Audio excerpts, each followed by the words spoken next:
We did it. Can you believe it? We're on section 4. I was just I was just stitching out. I don't know why it's taken me so long to get through this, but I was just stitching this out, which is Live Simply, the Country Blooms pillow. But I'm using this fabric instead, and I blew it up. Is this so pretty? I have to show it to you. I don't know if it looks okay, right? Looks pretty. I feel like I should have done the peach one in the middle and then purples on the outside. It would have been even prettier.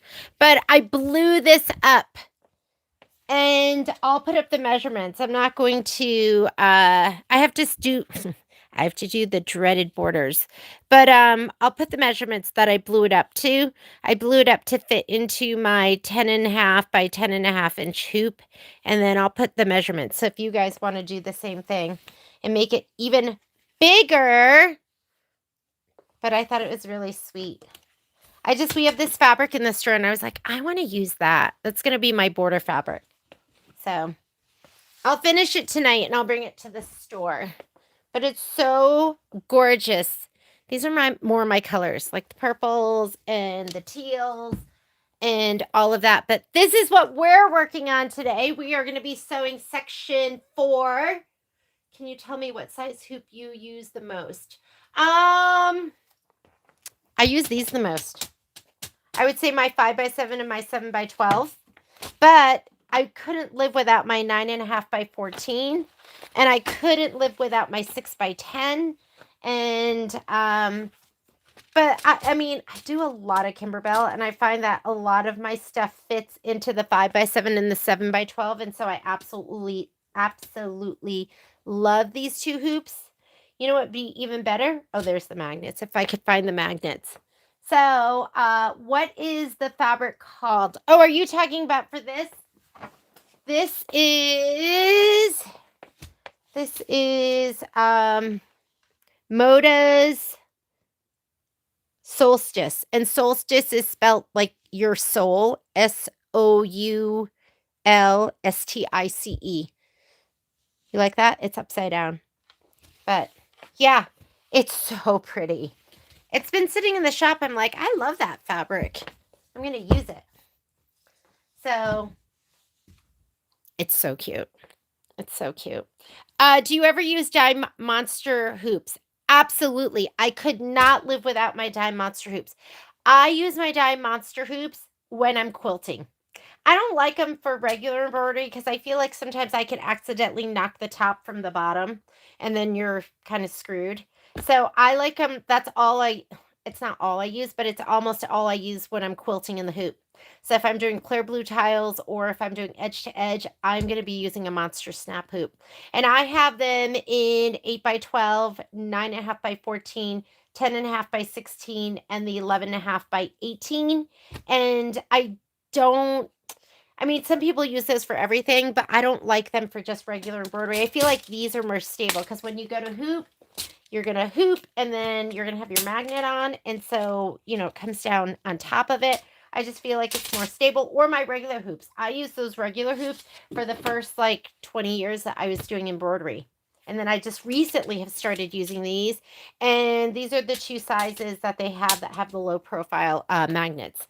So let's go ahead and get started. Good evening, everyone. Do you ever use... I think we got it. So this is what you should have done so far. I know some of you are done, but I am not. Here's section 1. Adorable. Okay. Here is section 2 from the sun hat up. This is section 2. Adorable. Here's section 3. That's the bottom part with the baskets and the grass. So cute. And I did sew them all together. So once we finish section 4 is going to go down here on the bottom here, and then we'll be able to sew the sides on. So then this will get sewn on. And don't forget, we did this in our very first sew along. We did these are the inner borders. And I still haven't even cut mine because I want to make sure it was wide and was going to be long enough. I'm pretty sure it is. And then these are going to be the outer borders, with the beverages, with the soda bottles. So cute. And so I don't know if I'll get to, when we do the sew-alongs late, then I get tired. So I don't know if I'll have it done for tomorrow, but we'll be close to done. And we need to be close to done because next week I'm going to be sewing this. This is going to be next Monday. And then the Monday after, I think we might have a free, like a Monday where, I don't know, I don't have anything scheduled. And then the following one, we're going to prep because I think we're going to be ready to, I'm hoping everyone will have their home sewn volume 2, and we'll be ready for that. So let's get ready and let's get started. Let's see what's going on. Catching up. Yeah. Hopefully you guys you're staying on track, that the sew-alongs are keeping you on track and it's not too much. So we're doing section 4. I'm going to start right with watermelon. So if you have your spreadsheet, I'm just going to stitch in order, although maybe I'll do picnic later. But I'm going to start with watermelon. That's going to go into my 5x7 hoop. Okay, I'm semi-prepared. I was like, okay, am I ready? I feel like I always miss one thing. And then I go, oh no, I didn't transfer my designs yet. So then I went ahead and did that. I was going to stitch another design. I have an OESD design that I was going to do on my 10 needle. And then when I went to load it on my 10 needle, it wouldn't load because it was too big. I was like, oh, okay. One of the designs is bigger than 14 inches, which is like as wide as the hoop will go. All right, these have one big on the top. So a big on the top and then 2 smalls on each side. So let's go ahead. I'm kind of across from my computer, so I can't see your comments right now. So if you have a question, I'll check it in just a minute. Let's get started. And then I was like, where is everything? We sewed together on Friday. And I think I left a bunch of my supplies at the store because I'm like, I don't have my Kimberbell snips. I don't have this. I don't have that. So hopefully I have enough of what I need.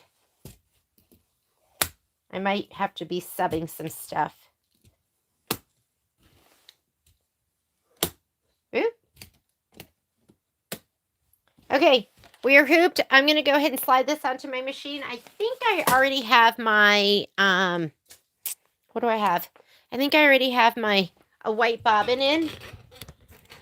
Let's go ahead and slide this on. And let's go over here. Whoop! Falling down. Change to a larger up. If you put a small hoop on and you had a large hoop up and you don't clear the screen, then it's going to ask you to put a larger hoop. I just slid my hoop off a little bit. I'm going to go into embroidery. Your spreadsheet. I love this spreadsheet, right? It just gives you all your information in one spot. Let me see if I missed any comments. 9.5 by 14 to do your outer borders. Ooh, a grinding noise. Ooh. I am not sure what was going on. I've had my hoop make a grinding noise before. Maybe it was heavy. I don't know. I'm just reading the comments really quick. Hello, Miss Mita. Carlene, don't worry if you're behind. The videos will be there and they'll catch you up. I think we'll have a free Monday somewhere in there. And then acting up. 10 seems to be catching in the tension disc. Huh. Good afternoon. I don't know if I've ever had. We should when tomorrow. Trish asked Patrick in the live feed and see what he says about your 10 needle. So I transferred everything here. Hopefully. So let's go ahead and we're going to go in there and. We are looking for, whoops, sorry. Let me get my bookie book. Let me get this all out of the way. I'm sitting on everything. Bookie book. What do we need? Watermelon. We can turn to the page 2, page 18. Page 18, watermelon. We were talking about, so the kids are back, and so we were talking about our favorite fruit.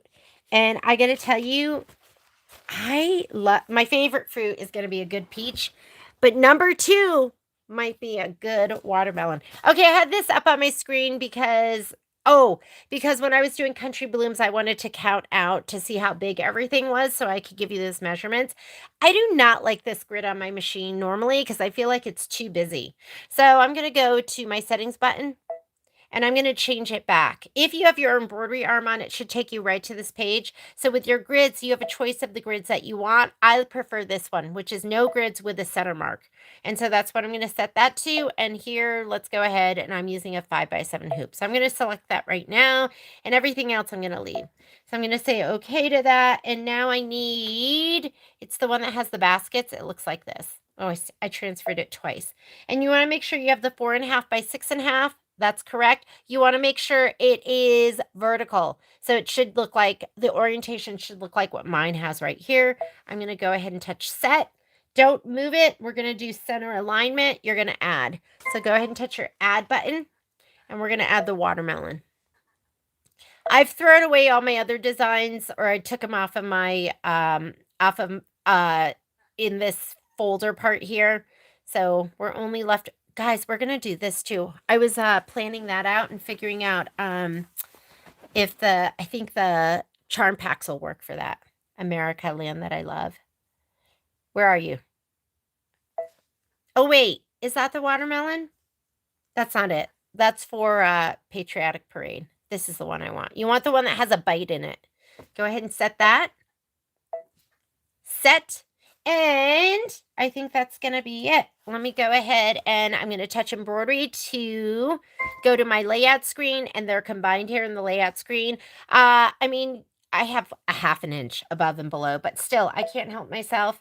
I'm going to go ahead and I'm going to scoot it all the way to the top. I'm going to go to my move arrows. My hoop is on, so it'll go all the way up. And then, you know, I like to stitch from this screen. This is your plus minus stitches or whole colors, because, you know, we'll be skipping some steps, and this is what you should see.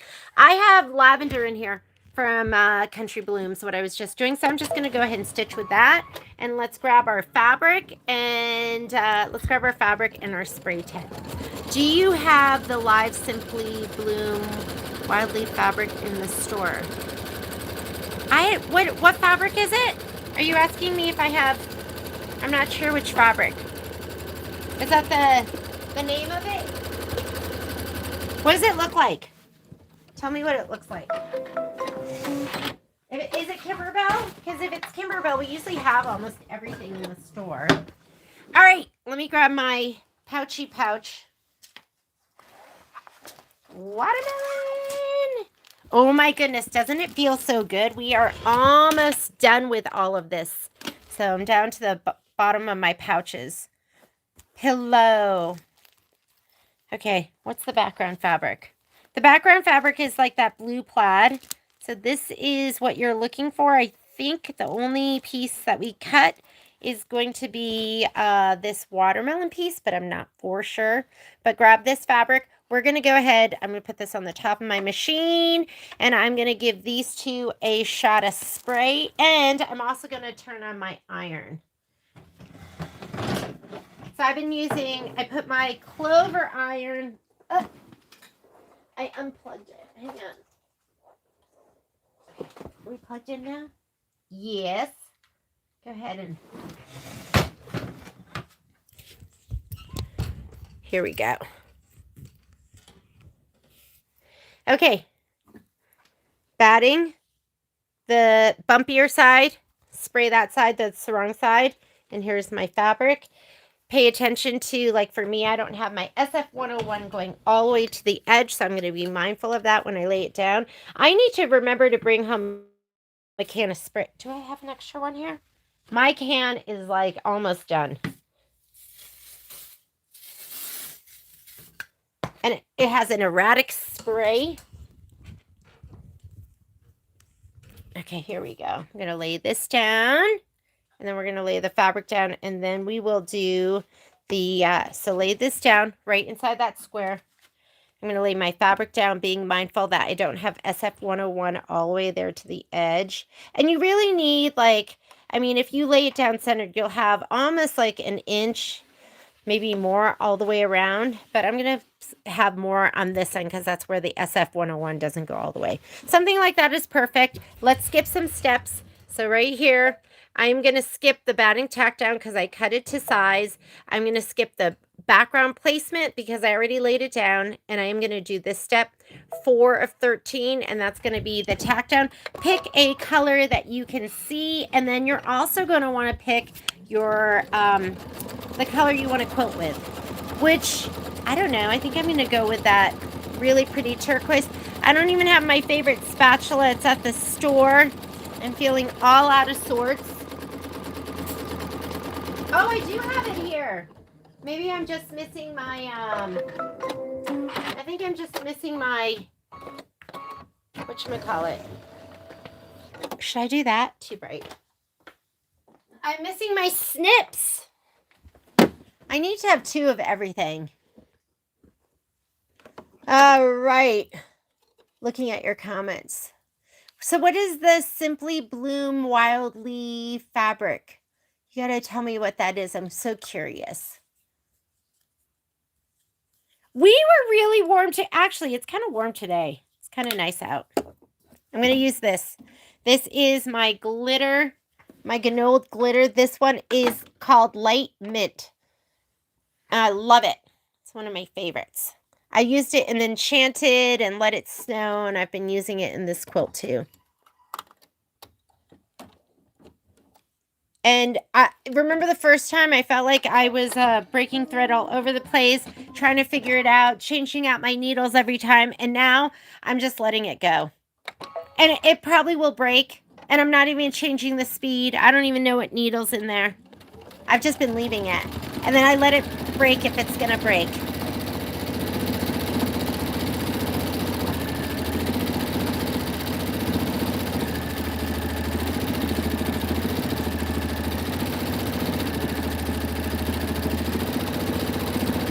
Hi, Miss Mary Jo. Trying to keep you guys on track. Making sure you don't have UFOs. Although, I am queen of UFOs. Look how cute that is.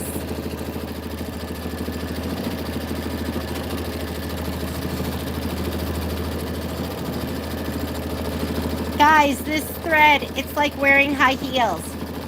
It looks so good on, but they hurt your feet. This thread hurts my brain sometimes, but it looks so good stitched out. Oh yeah, that is so cute. It is so cute. Where do you find the spreadsheet? So if you go to our website, and there's a tab that says, I think it says Sew Along and Videos. And then there's a tab there that says Kimberbell. And then it has a lot of the Kimberbell projects. I had somebody today ask me where the spreadsheet was for Sweet as Pie. And I was like, well, it should be on the website. And then I checked it. I couldn't find it. So I sent a note to Graydon to add it. So if there's ever anything that you don't see there, send me a note, because we might have missed it and not put it up. What size needle are you using with that thread? I think it's an 8012 Microtex, but I'm not positive. Oh yeah, it looks so good.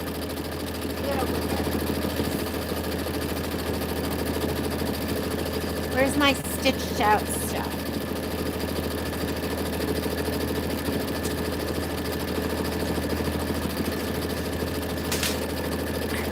I think I have it on another block. Right here. Isn't that pretty? That's Ganold glitter. I am going to be placing another order. So we carry the small spools in the store. But if you want the big ones, like this is a big one, but do you really need it? I mean, that's like 6,000 meters, I think. I don't know if I'll ever use all of that. Okay, my bobbin thread's running out. So I'm going to cut. Let me go ahead and change to a new bobbin. But some of you just like it big. Bigger's better. Hang on. Gotta change my thread.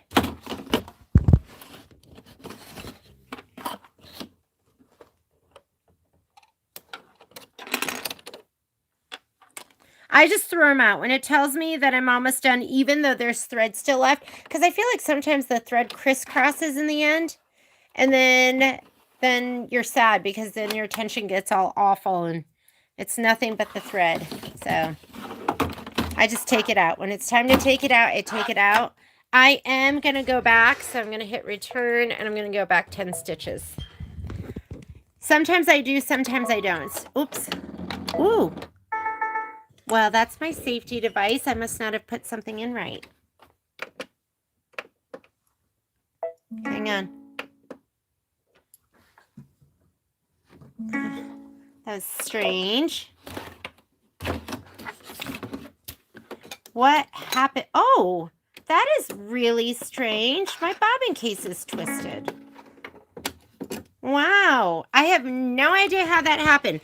Okay, do you see that? My bobbin case is totally twisted. So I have no idea what happened there. So I'm going to just pop them out. See that little triangle right there? That should be facing this dot down here. There's a little dot. So I'm going to go ahead and put that in. You're just going to kind of drop it in. And you want to give it a little wiggle. And I call this thing the nose. Do you see this little guy right here that my fingernail's catching on? That nose should be pushing this metal piece right here. Okay? So that's what it should look like when it's in right. And that is the strangest thing ever. I can't believe I can't believe that twisted. Everything was stitching fine, so not really quite sure how that happened. Anyways, don't force it. If it gives you a safety feature like that, just investigate and see what's going on. A lot of times when it gives you that safety feature, it is a twisted bobbin case. And I have no idea how my bobbin case twisted. Very strange. I should probably change my needle, but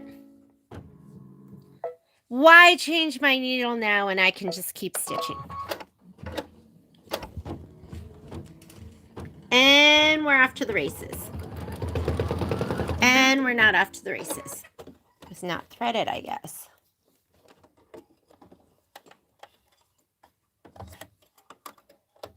That was kind of good just to show you that, though, because that happens to all of us at some point. Although, honestly, I have no idea how my bobbin twisted. My bobbin case twisted. Okay. Here. You ready now? All right.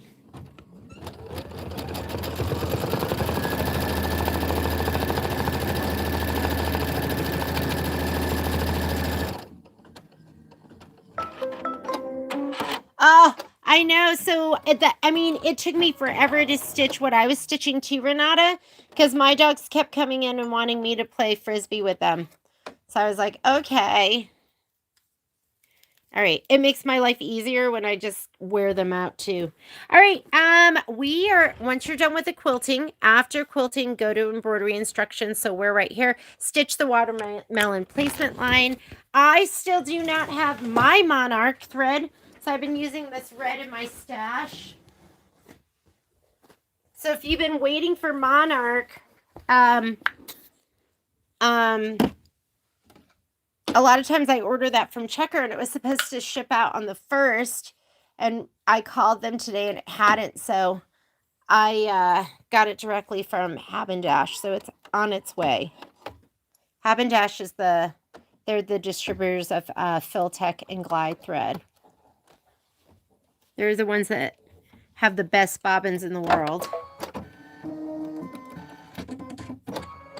Okay, here we go. Watermelon outline stitch. Make sure your iron is nice and hot. I'm going to lay my my piece down that's already been cut. My scan and cut piece right here. I did some other scan and cut today and I was like, I didn't film it. And I was like, wow, I'm so much faster if I'm not filming. I was like, oh, I just slapped it down, set it up, cut it, and it was done. And I was like, okay, so I can be fast with this. All right, I like to slide this down a little bit, not even completely off. I have a little mat that I'm going to slide under here. These are the Hoop and Press mats from Snap Hoop. I mean, not Snap Hoop. For the Snap Hoop, for the dime Snap Hoops. And I get them from OEST now. Okay, we're going to lay that down. So did your placement line, if you don't have it cut to size, you're going to lay your fabric down, you're going to do the tack down, and you're going to trim. I'm just going to go ahead and fuse it down. Oop.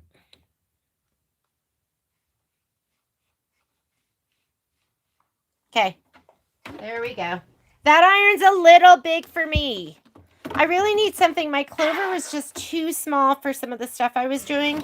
And so I really need something right in between. Did anyone get the Panasonic Compact? And how are you liking that? All right, here we go. Next step, it wants you to do the decorative stitching. Leave that same red in there and go ahead and stitch it down. Make sure your mat is out. Out, mat, out.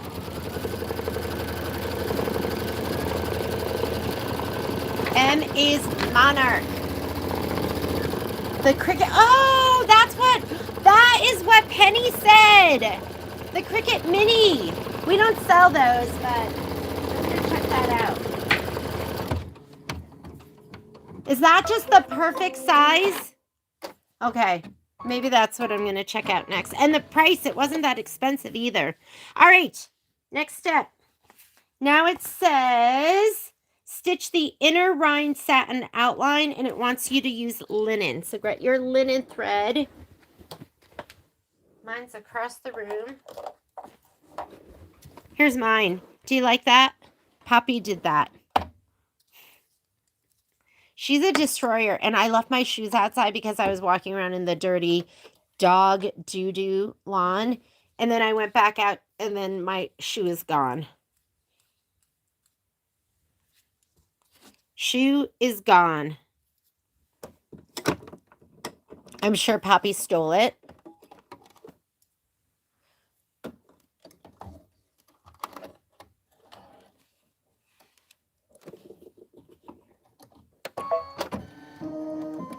Poppy is, but she's 2002, so, oh my, she'll almost be 4.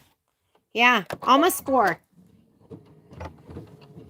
And then you want to, the next color is going to be G, and G is aloe. So get your aloe next.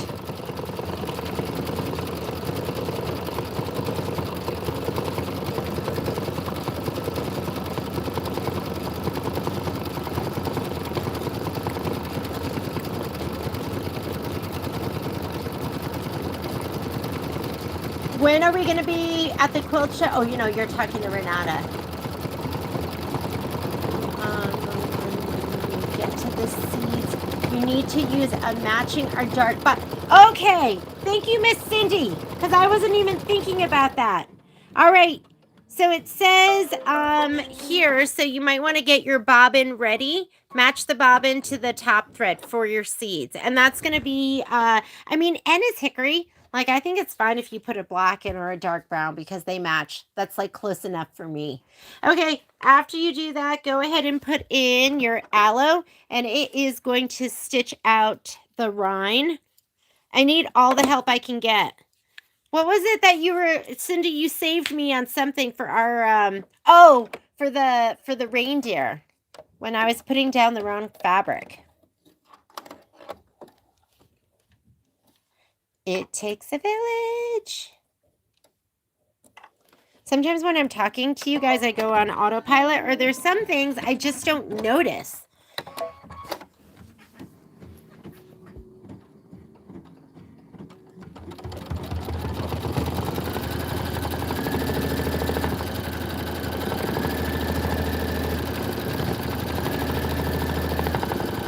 Lita, you have an Australian too, don't you?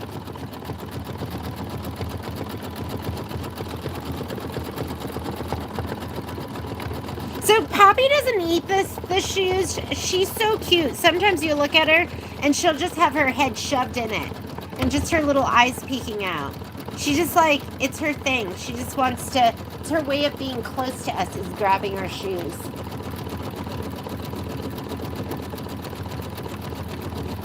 I have mine. I still have my HTV run. Sometimes if I'm like doing big stuff and I want to move through it, I'll use that too.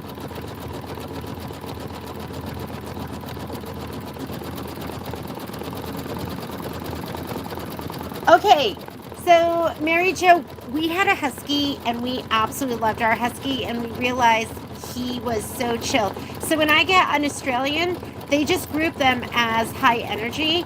And I was like, okay, I've had a husky and I've had a short hair, and those are both high energy dogs. I think Australian Shepherds are next level because I think more than anything, they don't turn off. And I get that now because that's the breed. They need to be alert, like they're herders. So my husky would totally be ready to go as long as you were ready to go, but he would also just chill out too. So maybe the husky Australian Shepherd's the best mix.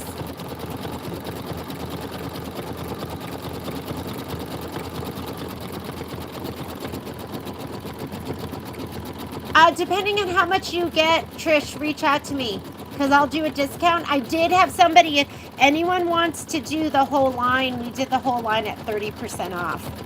So if you are considering doing the whole line, reach out and I can have that drop shipped anywhere. And if you do less than that, we'll still do a great discount. It's not going to be 30, but we'll get you close to that. So just let me know. I had somebody that ordered, they would just order 50 at a time.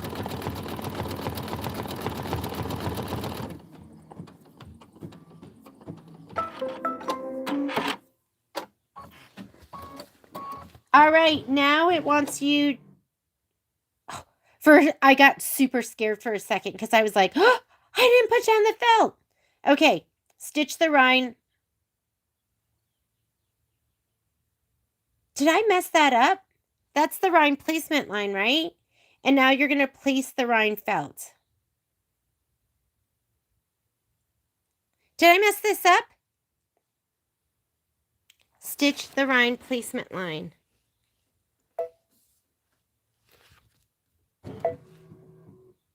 I totally messed that up. That was supposed to be the white. Oh my goodness, guys. Was that white? Okay, don't hate me. If there's ever something that's easy to rip out, it is a satin stitch. And that was totally supposed to be in white for that. And that was totally supposed to be in red for that. So I am off a color. And hopefully you guys aren't with me. So what I'm going to do is I'm going to go back and I'm going to do the white. Are we all distracted? I'm like completely distracted. I was watching that whole thing. This stitch is easy. Just make sure you're not cutting through your fabric. I'm going to go back and I'm going to do the red on top of this, and I will do the white here. Just go gently up here. The satin stitch is easy to take out, and I'm so sorry. You can thumbs down me. That was like, yeah, I was completely distracted and thinking that was right. So were you, who was like waving their arms like, hey, you're doing the wrong thing. I'm going to do the white. I'm not going to. So satin stitch is easy to rip out. This decorative stitch, no, not easy at all. So I'm just going to do the red right over it. You might see a red, white stitch here or there. It's been a while since I messed something up this much.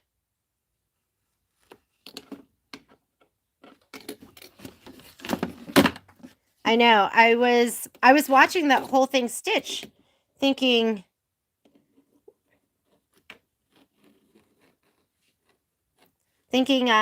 not thinking anything looked wrong. Yes, I know. I totally see what I was doing wrong right now. So I am so sorry for leading you guys astray. Oopsies! I mean, this stuff will just come right out.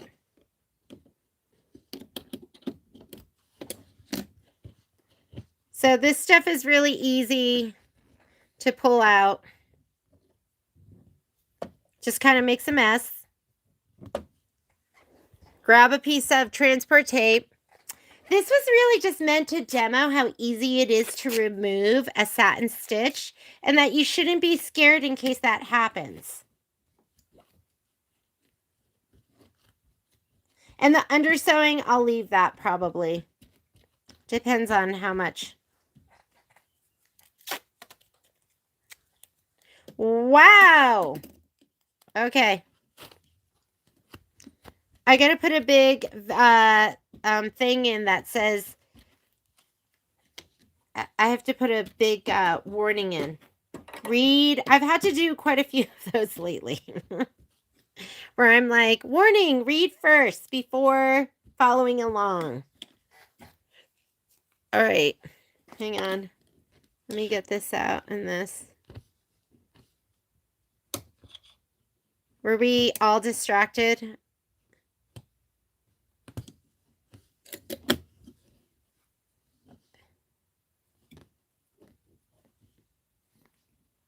It could have been worse. It could have been something more dire.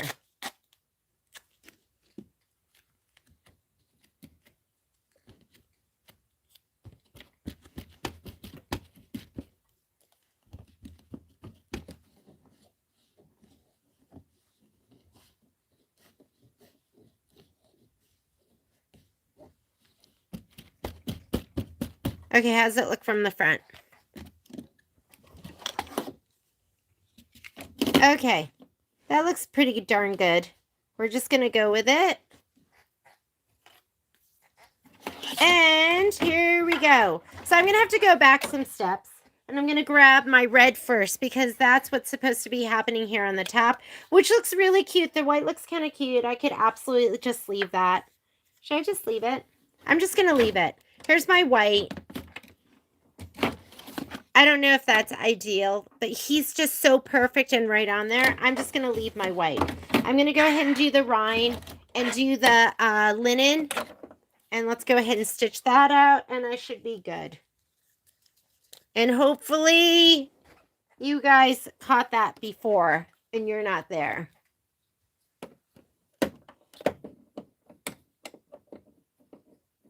I know, I totally got off, Shelly. Ugh.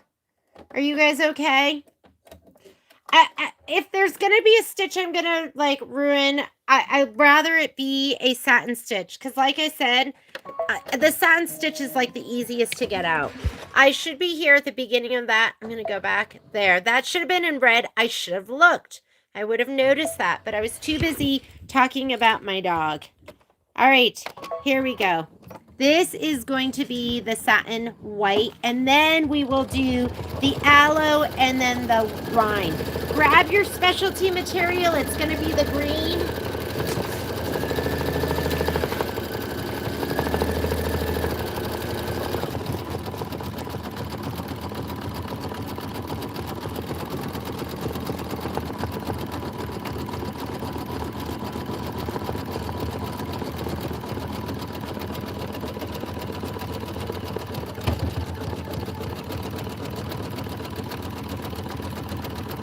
Not your fault. You guys, I should have caught that. All right, you want to have your rind felt. So get your rind felt. This right here is supposed to be in Monarch. So that decorative stitch is supposed to be in red, but I'm going to leave it just in the white. I think that's going to look totally cute. I think it's going to be fine.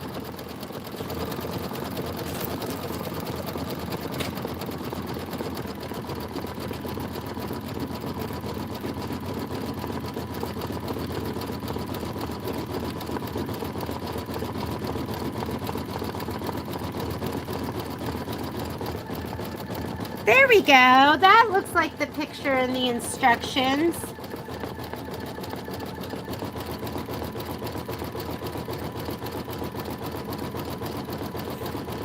I'm going to get a matching bobbin so I have that ready to go. And for me, seriously, N is hickory and it is so dark.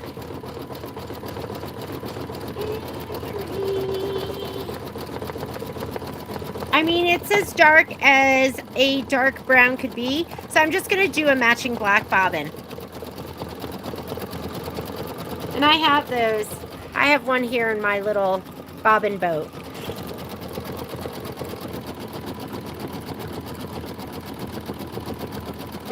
So the wonky house, who designed the wonky house? Where's that design from?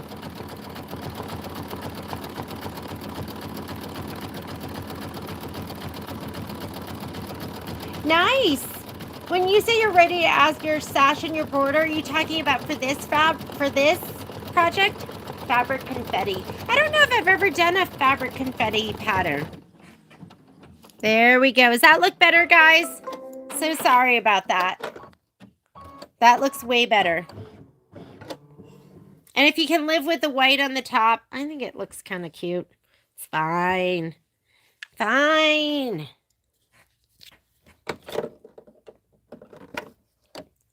There was your demo. You've been asking, how do I remove satin stitches? There you go. Just run that seam ripper right down the back.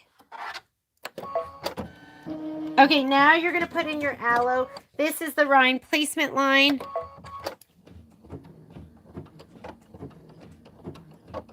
Why do you need to change the bobbin? I'm betting that they left it, and you could, sometimes when you have high contrast, and so if you have a white bobbin in, and then you do black on the top, sometimes you'll see a pin dot of that white, and it just doesn't look good. So if you just are preemptive, and you just put in the black matching bobbin, or the hickory matching bobbin, then you don't have to worry about it. That's all that is. All right, here's my felt. So I'm going to give this a little, well, you know what? Felt's pretty grippy. I'm just going to put it down. No spray. I'm getting crazy here. Crazy. How should we lay this down so we're going to be able to use this? I'll just go ahead and go this direction. And let's see what the instructions say. If it says trim as desired, I want to have, oh, we should go right here, huh? Right here, right here. Okay, here we go. We'll go like that.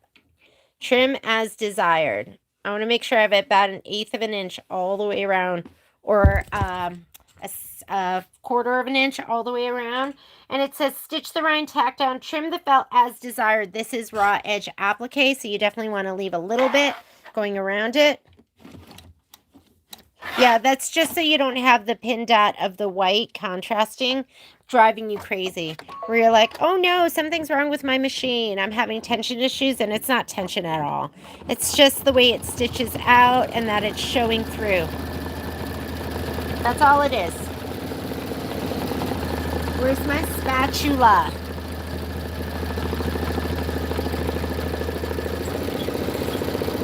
Hi, Miss Tina. Are you done? I imagine you're done.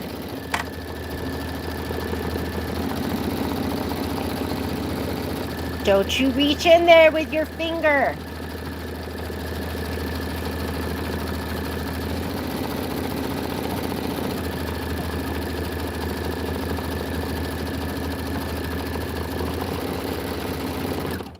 Hi, Miss Penny.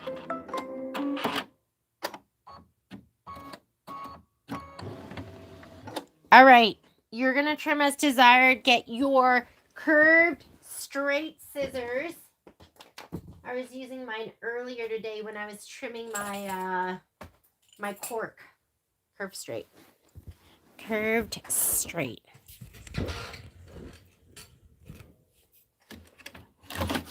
Since I've turned this, I'm just going to pull it off the machine. Garbage. I know. You didn't think I could do it. I did. All right. I like to leave a little bit of an edge all the way around.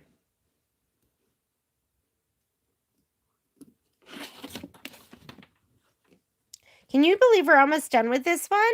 I felt like this one went super fast, although it's been what? This is our 4th or 5th week. Well, section 1, 2, 3, 4, and then we had the prep video, so was it 6 weeks?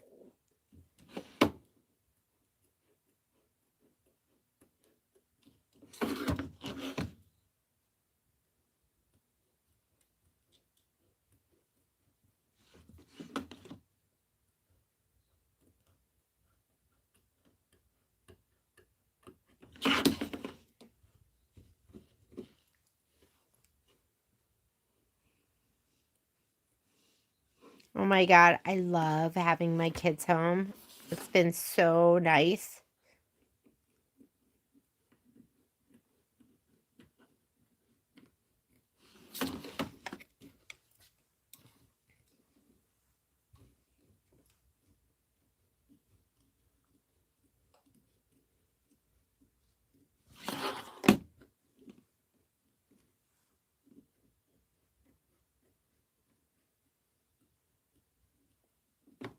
Oh, it's so cute. So cute. All right. Go ahead and slide that back on. You are trimmed as desired. You're going to leave the aloe in, and it says stitch the rind detail. So now we're going to go ahead and do the rind detail. Then we're going to put in our matching bobbin and do the seams. This one's super easy. Easy peasy.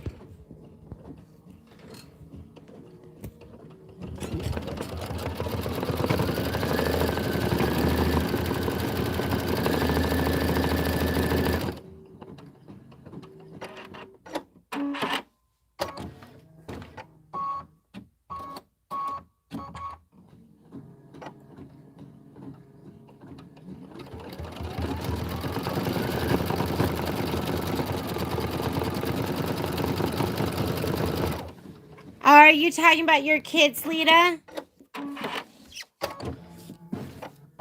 Yeah, it's so nice. And my kids have been super helpful, and it's been nice.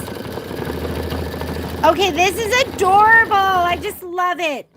Love, love, love. Okay, get your matching bobbin. Again, I am just using a black bobbin because it's so close to my, it's so close to the hickory one, and I have a lot of black pre-wound bobbins.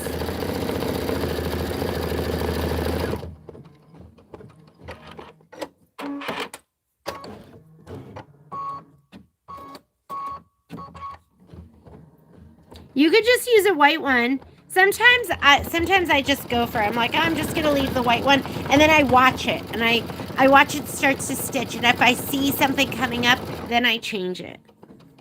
But if they're telling us that, that's making me think that they were stitching with a white and it automatically showed. So I would just go change it. Would it be easier to call you about the glide thread I need? I would just let me know how much you want. I'll let you know what kind of discount we can do, and then send me your list and I'll just put it together.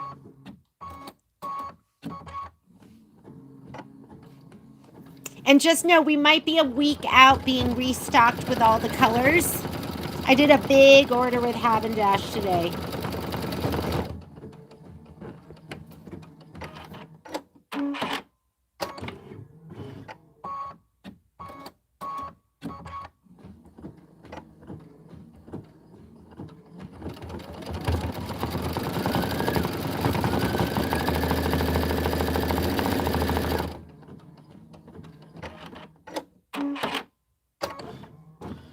You know what's really nice is my kids get along pretty well these days too, because they have fought. Ugh.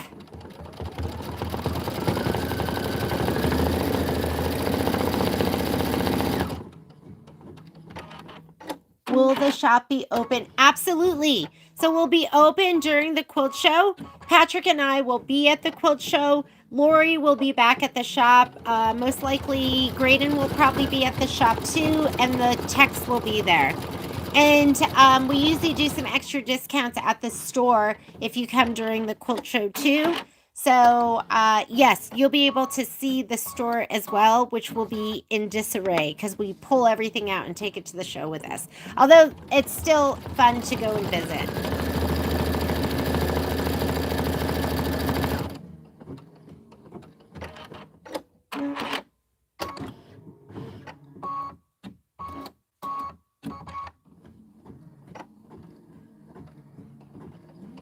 Oh, Trish, I'm so sorry.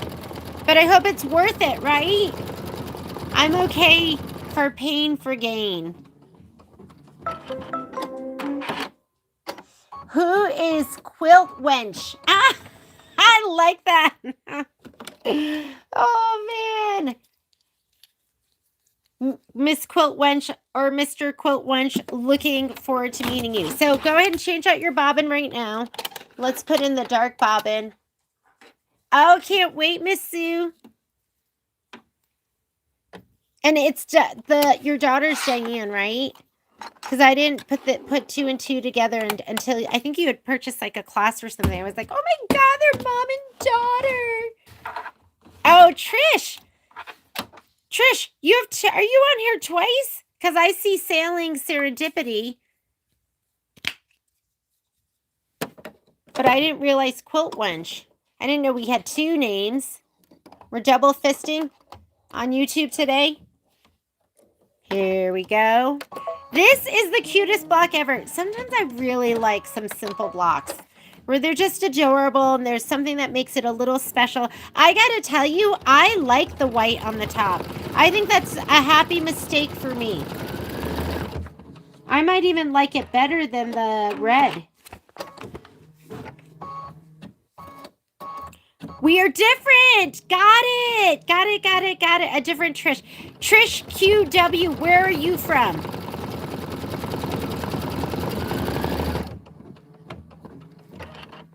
I'm so bad with acronyms.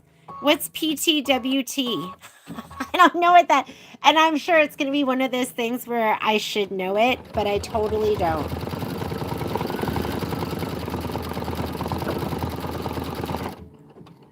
Marysville. Marysville, is that like, that's not too far from here, right? Marysville isn't far.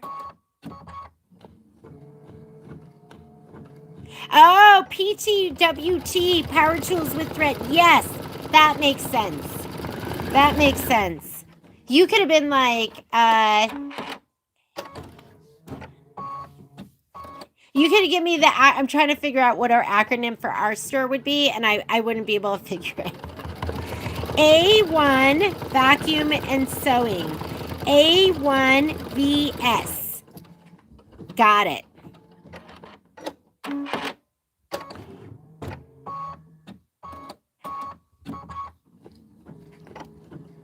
I could see this making a difference.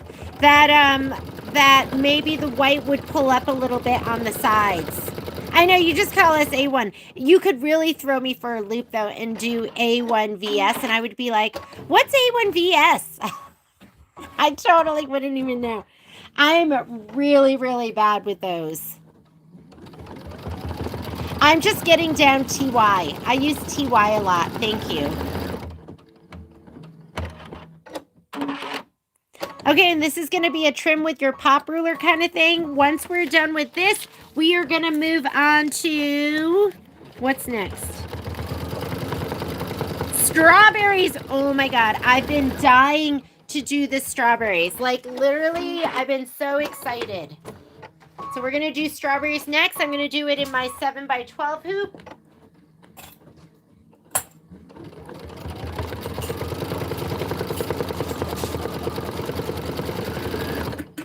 Seven by 12.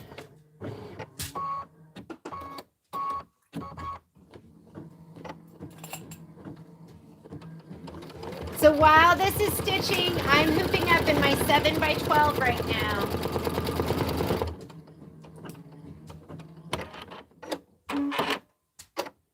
So I'm going to be ready to go. So cute. Is that just adorable? And I gotta tell you, I love the white on the top. So for me, that was a happy little mistake, and I'm good with it. All right, I'm hooping up right now. How many of you are going to be at H&H? I've never been. We're not going to be there. Patrick and I will not be there, unfortunately, but I would love to go and meet everybody. Maybe we'll go next year.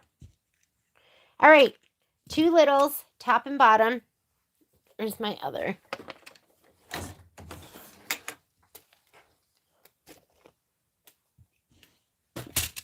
So so cute, this watermelon with the Ganold light mint thread. It just looks adorable.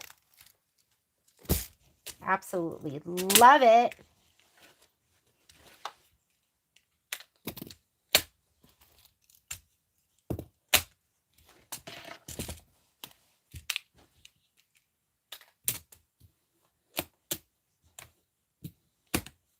Okay, I'm hooped and ready to go. We need our strawberries. Where is my strawberry pouch? What's this one? That's all my thread, butterfly, strawberries. I'm going to slide this onto my machine, and then I will find my strawberry pouch. Oh, it's over here. Everything is over here. So let's come on over here. I love this. It's so cute. And I'm so sorry about that. Leading you guys astray and having to have you rip out stitches. I'm going to pay better attention. Strawberries section 4 is what we're looking for. That is on page... What page is strawberries on? That's on page 20. So let's go to page 20. Oh, it's the next design. You want your fabric that has the pink background fabric. And you should also have some strawberries cut out. So here are the strawberries that are cut out. I'm going to order that Cricut iron today because I love this iron, but it's just a little big. And my clover is just a little small. So I'm going to go here to the home button. And I'm going to go to, what's the quilting design? It is Drinks 3. So let's go here to embroidery. I'm looking at your notes. Just making sure there weren't any questions that I wasn't leaving you. Okay, Drinks 3. I think it's this one, right? With the drinks. That's got to be it. And we need 6 by 6. 6 by 6. Let's see if that's it. Yes, 6.5 by 6.5. When it says 6 by 6, you want the 6.5 by 6.5. I'm going to go ahead and set that. And then we're going to add. And to it, we're adding the strawberries design. So I'm going to go to my pocket. This is where I go for design database transfer. I do everything wirelessly now, especially because the Avenir and I think the Radiance as well, they're a little picky with the USBs that they want to use. So here's that. I'm going to go ahead and set it. It is center alignment. And then I'm going to go to my settings button. And let's go ahead and choose the right hoop size. For me, it's going to be the 7 by 12. But you need something that you have at least 6.5 inches across. And I'm going to go ahead and say OK. And centered. Yes, centered. So I'm just going to say embroidery. That's going to combine my two designs so they move as one. I'm going to go layout, my move arrows, and I'm going to scoot it all the way up to the top. There we go. We're ready to go. That way you don't waste your stabilizer or your muslin on the top and on the bottom. And we can say OK. And I have hickory in there right now. That's totally fine. This is the button I like to stitch out from, which is going to be your stitch plus and minus. And you can skip. So I'm going to just start there. I'm going to go ahead. Whoop! Whoopsie daisy. Hang on. That was in my throat space. Not enough room. And let's go ahead and spray our fabric. We have no events.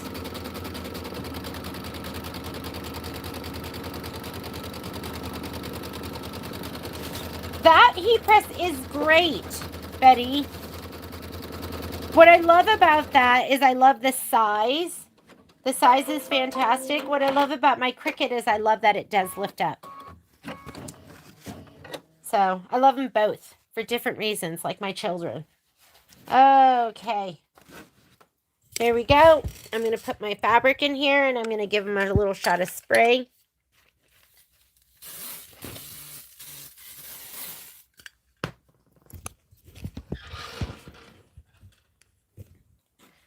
And I'm going to lay this down first.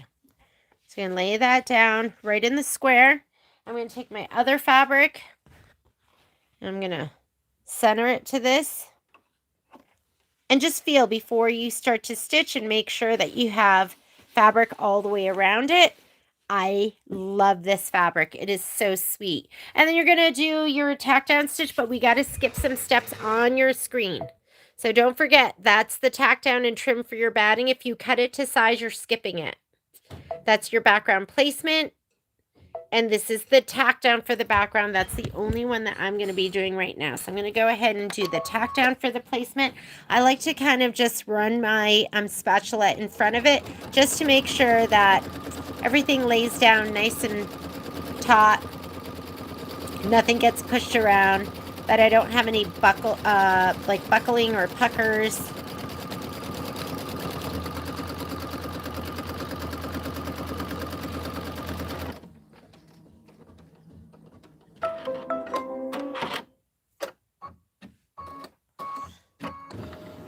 Okay, and now we're going to do the quilting stitch.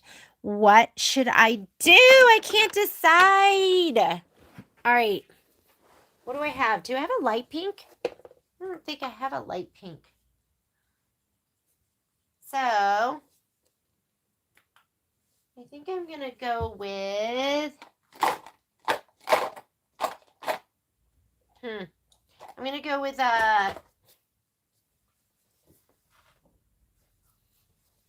I'm going to go with my light yellow, or my light gold.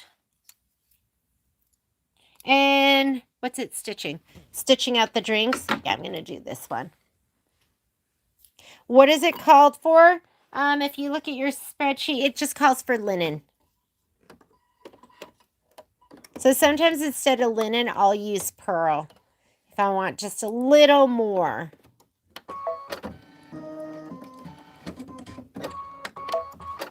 Okay, here we go. So go ahead and stitch your quilting stitch, and then you're going to need your red felt. So grab your red felt. I thought this embellishment kit was amazing. There was so much good stuff in it.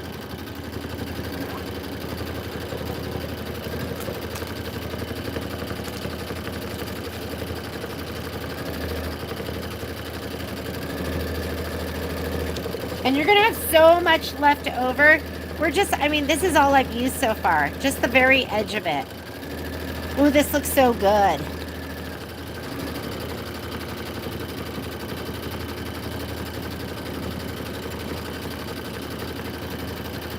I love the Brother magnetic frames. I just absolutely love them. I prefer the ones that have the low profile magnets, but when I need the size, I like the big ones too.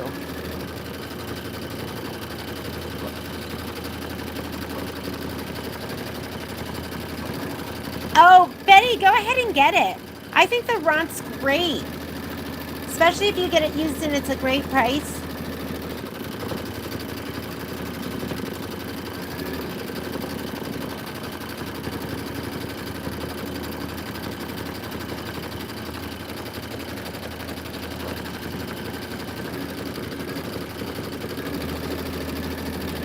Did I change my bobbin back? I can't even remember. I'm going to check after this. I can't remember if I put a white bobbin back in. Let me get one in case I didn't.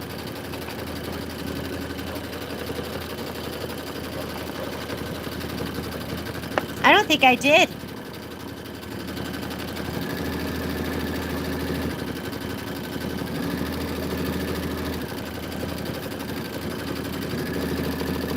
Is there supposed to be a zipper in with the embellishment kit for Michelle's class on Wednesday? No, the instructions say to get there were a couple of things you needed to get yourself, and it would be the zipper pack. So one of the zippy pouch zipper packs and the vinyl. So, oh, guess what? I didn't change my my bobbin out. So let me get this out of here just in case. And I'm going to go ahead and put in a white bobbin.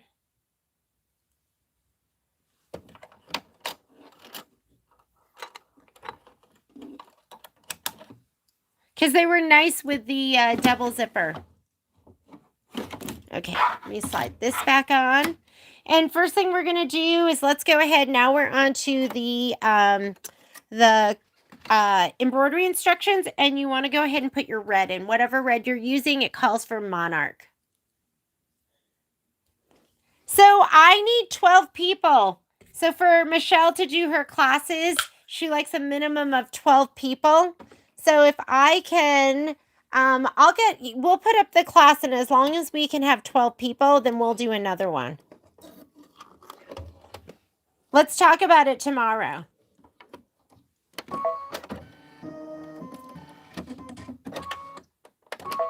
Here we go.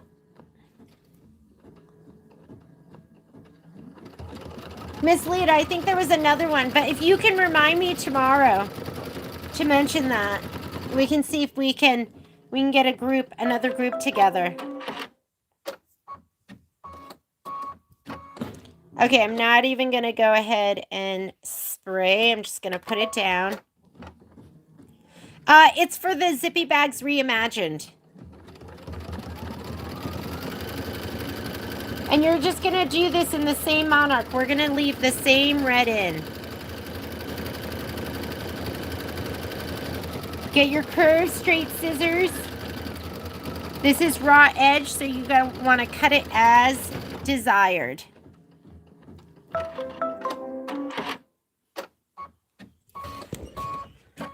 I know, I think it'll be a great class.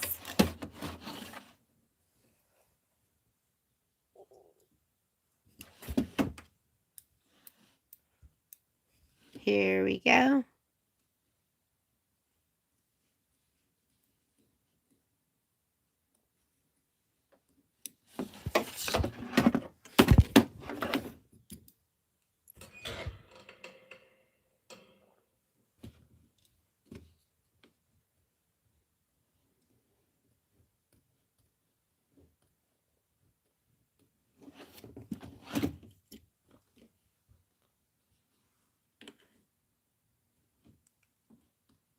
So the kids have been binging Survivor because we're going to watch it together, but they haven't watched any of it. So they've been binging to catch up with this season 50.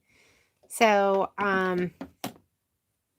so anytime I'm not stitching, where I'm not filming, they've been in the room like watching Survivor. It's been so much fun.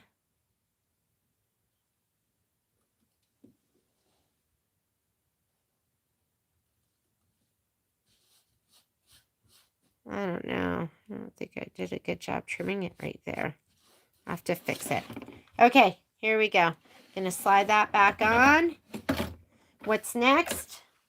Now we're gonna do some applique.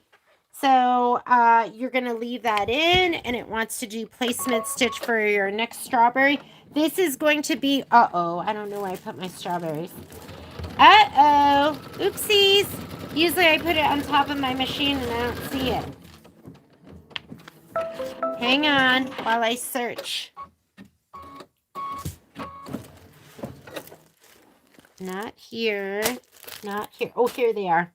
Thank goodness. All right, this one is going to be... Oh, that's so perfect too, because it's covering over the icky part where I didn't do a great job trimming. I gotta tell you, I feel like a pretty good trimmer, so I don't know what happened there.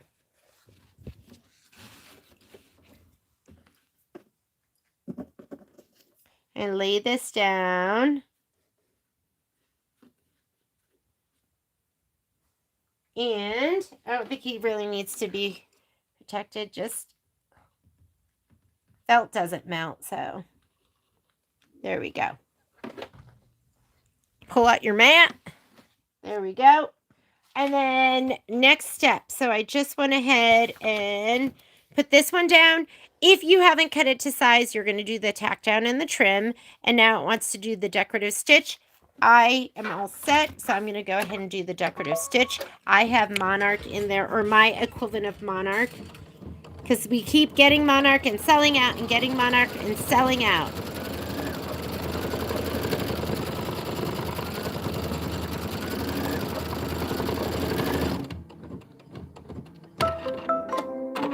How are you doing, Lita? I can do it if it's like a pinch. Then I'm... Oh, you know what? That was the tack down. Sorry, I didn't skip it. I went ahead and did it. Now I'm going to do the decorative stitch. Tack down's not going to make a difference. That's fine, too. It just is time that I gave up and a little bit of thread.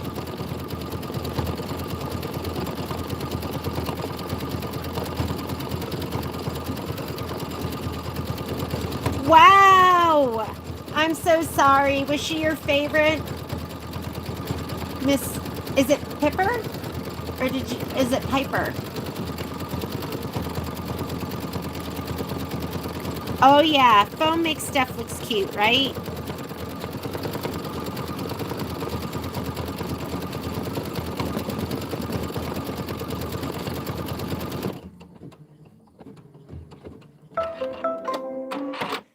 I think cutting with two hands, it allows me to just leave everything in the hoop.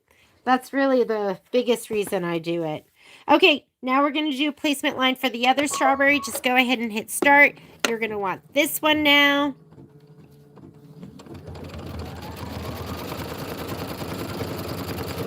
I'm going to grab my mat again and get ready to press this down. Hopefully this time I'll remember to skip my tack down stitch. But if not, it's not a big deal. All right, so I'm going to slide this forward. I'm going to put this under. I'm going to put this down. And then I'm just going to press them.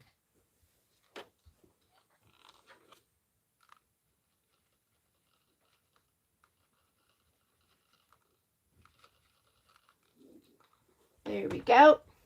I'm going to slide my mat out. Here's my little mat. That's more for me to prove to myself that I remembered. And this time, guess what? I'm going to remember to skip my tack down. So if you're not cut to size, you are going to do the tack down and you are going to trim. I can just go on to the decorative stitch. And I don't know. I don't know. Does Scan-A-Cut save me time? Probably not. Maybe it's around the same amount of time. But I just love it. Now that I'm not scared of my Scan-A-Cut, I just love the whole process. And I love the prepping all the fabric, getting it ready. I love how perfectly it fits my, how perfectly it fits the placement line. What do you do with your books after you complete your quilts? I put them on the shelf. Do you see? They're all on there. So, I know. Because I go, well, maybe someday I'll stitch it again. Probably not. They just go on the shelf. And then I look and I go, wow, I did a lot.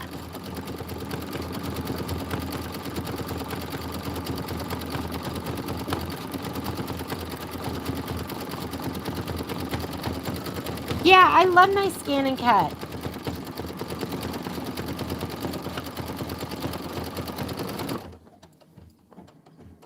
Oh, the combination of this fabric with the strawberries, too cute.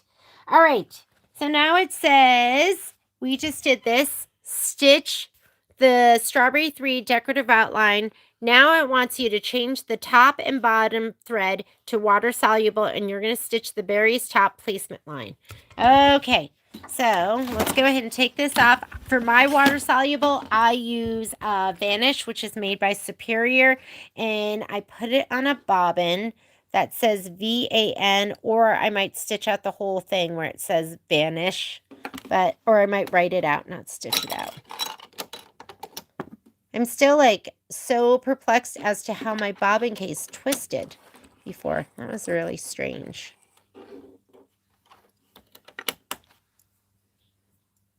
Okay, and I keep my Vanish thread in a bag like this. It just says Vanish on it. Water soluble stuff, it's kind of a good idea, especially depending on where you live. Like if you live somewhere where it is damp, you absolutely want to keep it in a bag. It's pretty dry here in Reno,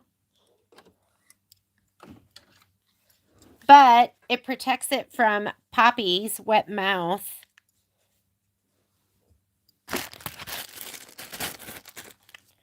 All right, so Vanish top and bottom, please. Whoop! Drop mine on the floor.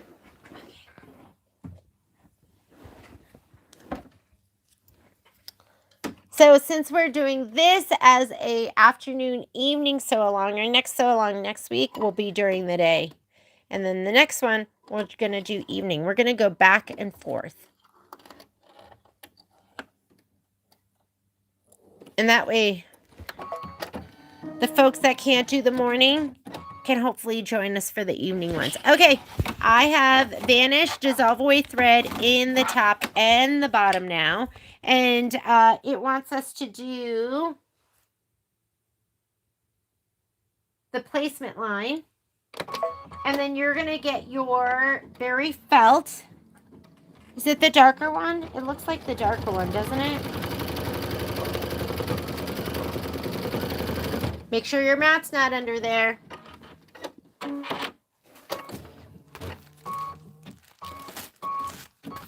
Berry felt. Dark. You want the dark felt. I'm going to see if I can do the whole project with just one piece of dark green felt. Would that be great? Although I don't know where my felt is right now. Hang on.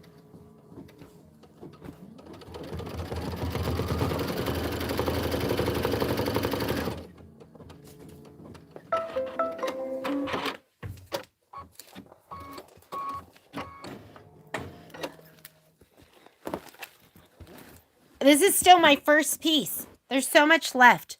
Okay, let's see. I did have a little piece here left too. So I'm having trouble seeing it.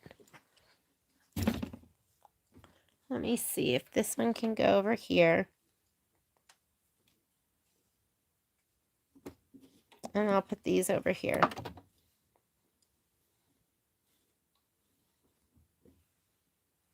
Okay, here we go.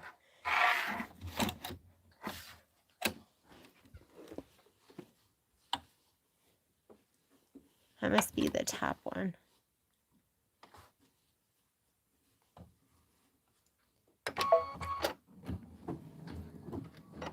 Let's make sure I'm following the instructions. So place the berry top felt and stitch the berry's top tack down line. You want water soluble in both. Okay, so we're still good. Water soluble top and bottom still. I might have to put this over here once it's done.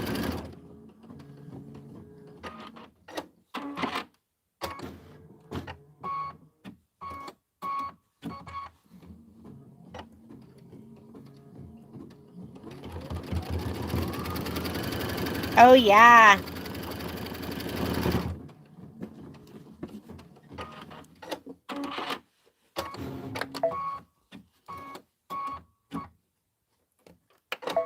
My last piece. Can't see how far up he goes.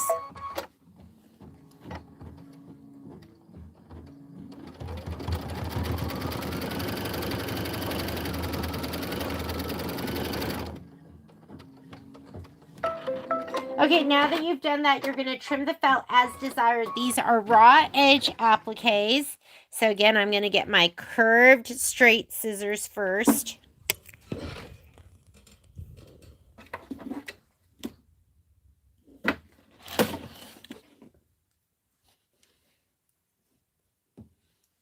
Trim as desired means exactly that. If you want to trim right to the line, you can.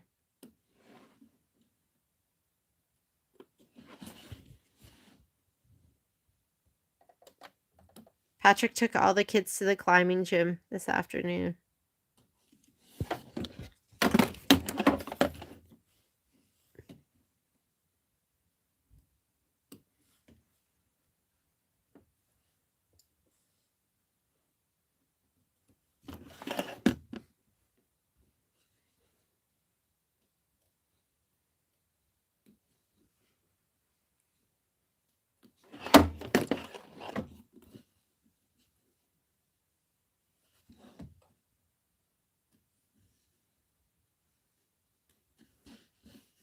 Oh, that's so cute. Sometimes it's just like, it makes your toes curl because it's so cute.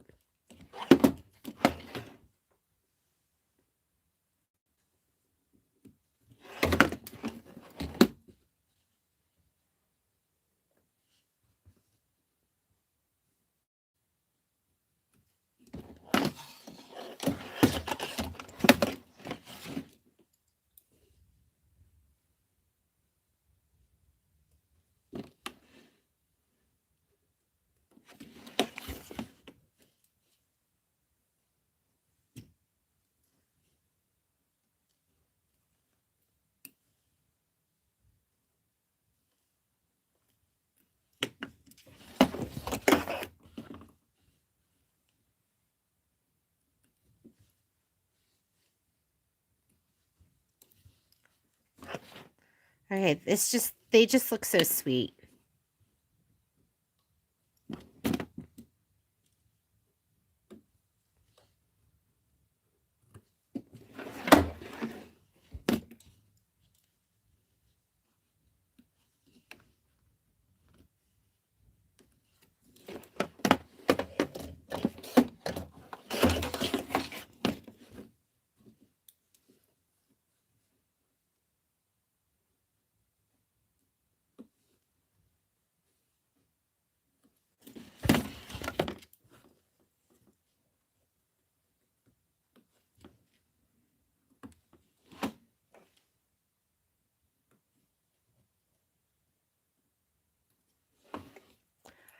Those are so sweet. They almost look like little tomatoes too. I just love it. And the felt just gives it a little added dimension. It just makes it so adorable.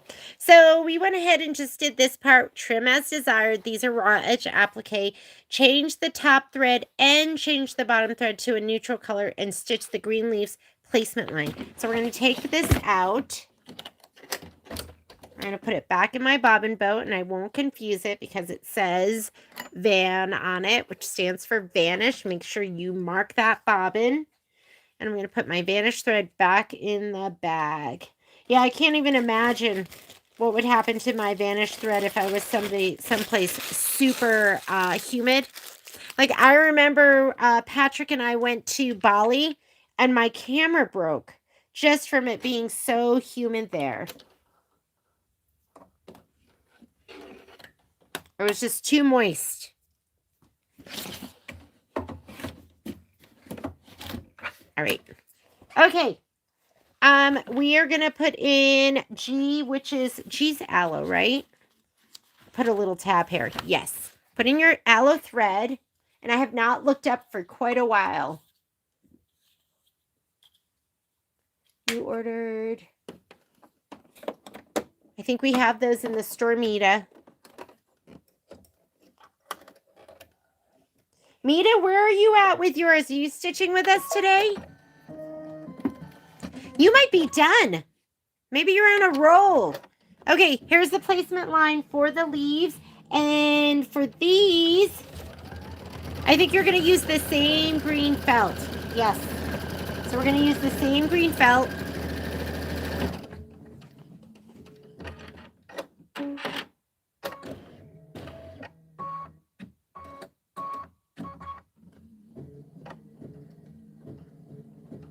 I know I should do that, right?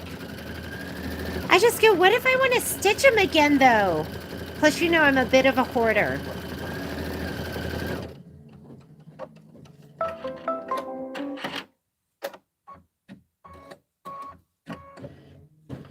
All right, so I'm just going to lay this down. And these are, is this going to be a trim as desired? Make sure I'm covering everything up. Let me cover that up. And what does it say in the book? It says, place the leaf felt, stitch the leaves, tack down line and details, trim the felt as desired. These are raw edge applique. You're leaving your aloe in for all of this. So I'm going to go ahead and slide this on, and I'm going to go ahead and I'm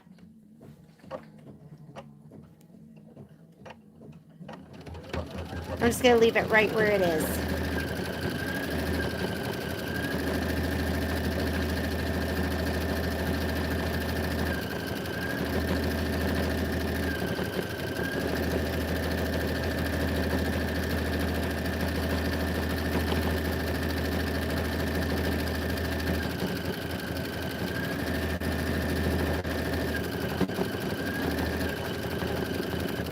Wow, you did them all. Good for you, Miss Nita. I'm so happy you guys are playing nicely. You and Dream Machine. Ooh, this is cute. So let it do the stitching, then you're going to trim as desired, and then you're going to stitch the stem fills, all of that in aloe. And then we'll get our buttercup thread, and the buttercup is going to be for the seed detail.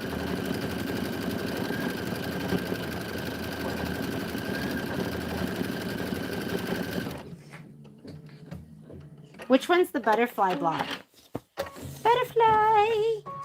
Let me look at my spreadsheet. Oh, the butterfly block. That's going to have, I'm looking at my spreadsheet right here, and it's going to have special alignment. Let's point that out right now so I don't mess that one up. Everything turned out fine with the baskets for you guys, right?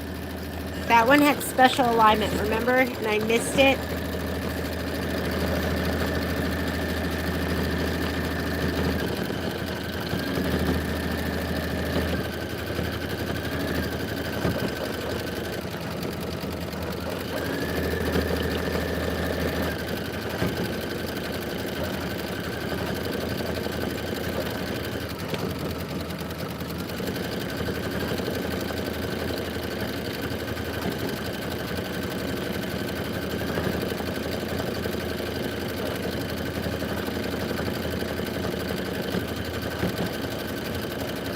Oh, that's awesome. Cutting sort, color sort is such a great feature. I was thinking today, I was like, oh, I should do a video for you for the color sort video. Not the color sort, but what is it called? The color visualizer. I was like, that would have come in handy for me picking out the colors for that Country Blooms pillow. So maybe after this, I'll turn that on and do that. Okay, this is a trim as desired, and then we're going to do the stem fill. So however you want to do this. This for me, I go, do I really want to do all that detail? I don't know. I think that might be a little much. I say that, but then I can't help myself.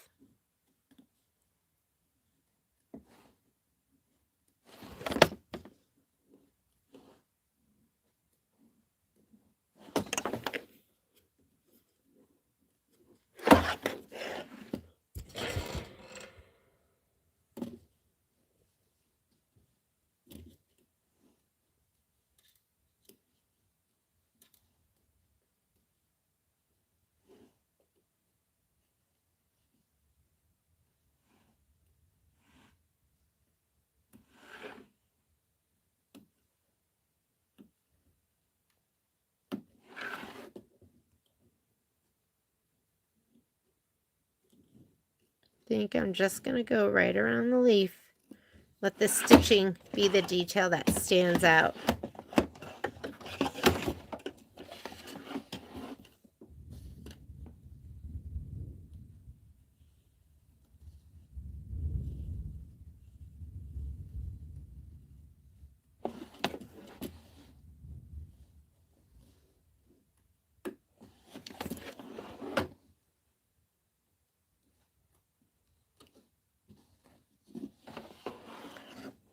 Those are adorable. Love them. Okay, slide the hoop back on.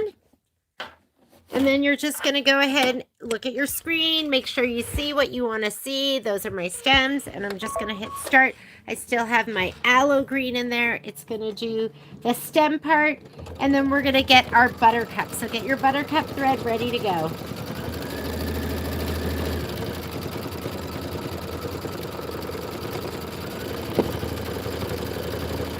Is that next? The butterfly block? I think that one's next, right, Mita?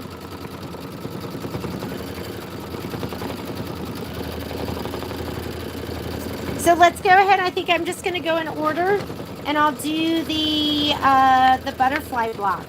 The butterfly block. Am I stitching so slowly? Is that what's going on? Let me try to speed up.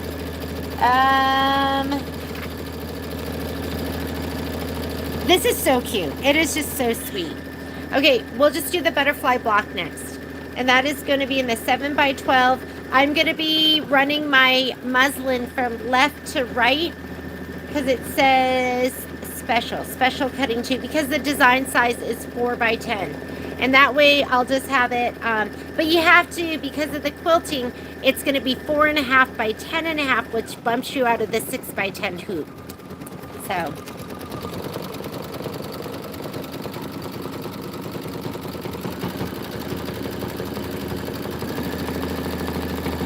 this block is so sweet. Just the combination of the felt with the fabrics, with the stitching. Oh, all of it. All of it's adorable. Yeah, butterfly block next. So grab your fabric for that, because what are we doing here? Showing you on the screen all of the little seeds. When will you dissolve the thread? Never. I'm just kidding. I was looking at the other ones and I thought to myself, oh, I still haven't dissolved the thread yet.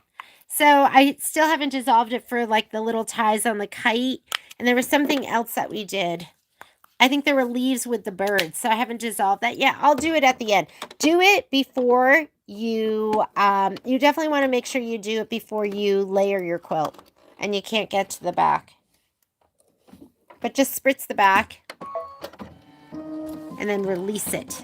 All right, here we go. Seed time.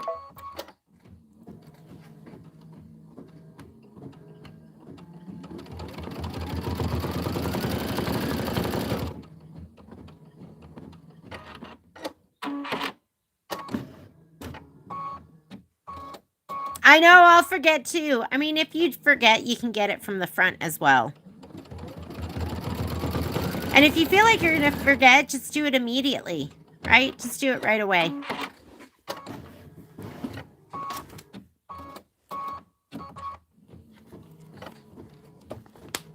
So you want to grab your butterfly fabric. Strawberries. So we did the strawberries. We did the watermelon. There's my butterfly pouch. Let me grab that.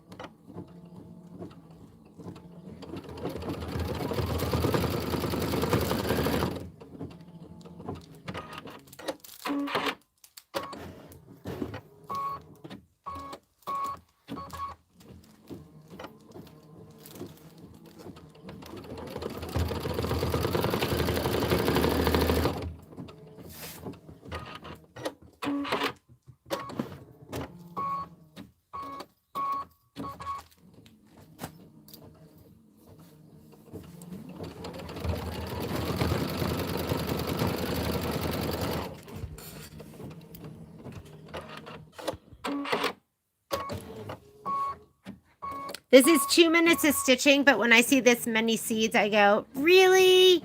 This feels like it's going to take 10 minutes.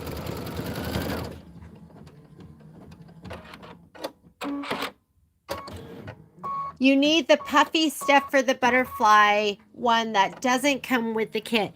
Oh, does it want flexi foam? Does it want the foam? I just have all my old Kimberbell embellishments and everything just sits next to me, and that usually works out. But let's go ahead and take a look at the instructions so you guys can go look for it if you don't have it. So the butterfly is on page... Is that like thunder? Like every time I hear that, I think it's thunder, but then, you know, it was garbage day, so then there's part of me that goes... Or are people just rolling in their trash cans? Because it sounds the same. Okay, butterflies on page 39. So let's all go to page 39 while this is stitching out. Oh, yeah, this is the one that has the puffy foam, right? And I didn't, I did pre-cut, or I was about to pre-cut the centers of the flowers, and then I realized it was puffy foam. So a couple of things we're going to need. Number one, these are all the embellishments. So you're going to need your green micro velvet, your ivory micro velvet, and your gold micro velvet. You're also going to need your iridescent mylar and flexi foam. So make sure you have all of that. I think that's thunder. Who's in Reno? Are you hearing thunder right now?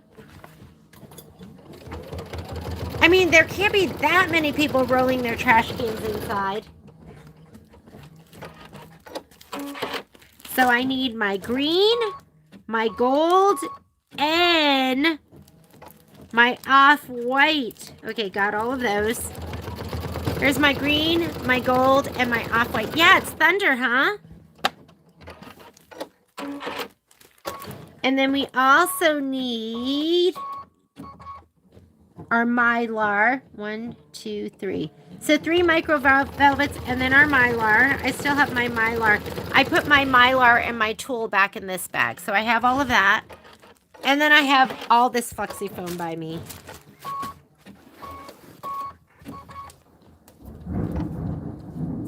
Wow.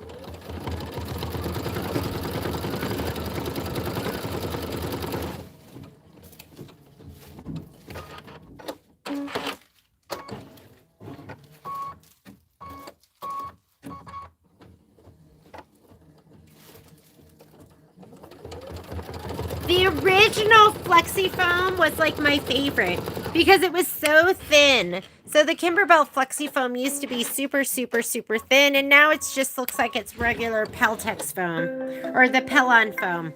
But this is the cutest block ever. It's just adorable. I love it. Super, super cute. So we are done with this one. Let's go ahead and we're going to hoop up. Hope you don't lose power. You know what's so great? Salita, we put in a Tesla, I guess, is it like a power wall? When we got our electric car. And it was like during those times where you could get tax rebates. Although we've been fighting with the IRS over it for like 2 or 3 years now. So we have that power wall, and every time we lose power, I don't even know because our power wall.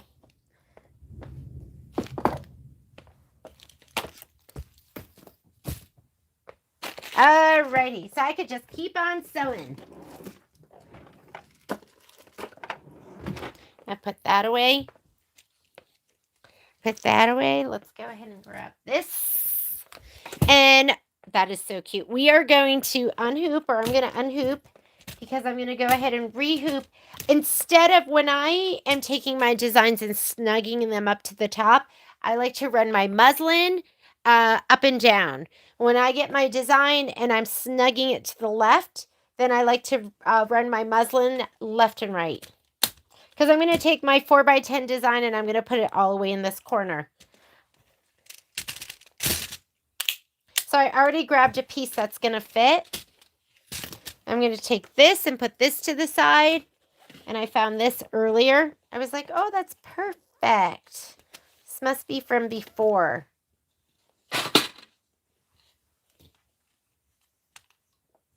And it doesn't have to be, your muslin doesn't have to be all the way, like you don't need it big going all the way around. Like right to the edge is good enough.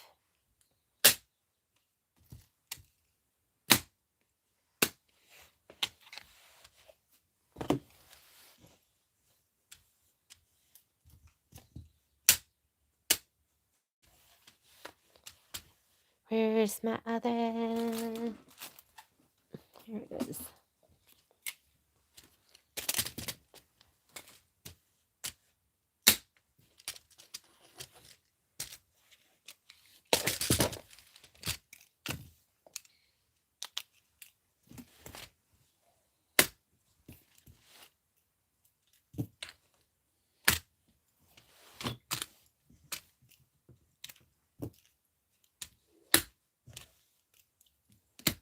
Okay, I'm hooped and ready to go. I'm just going to watch this and make sure it just doesn't fold under. I'll go ahead and clip it too.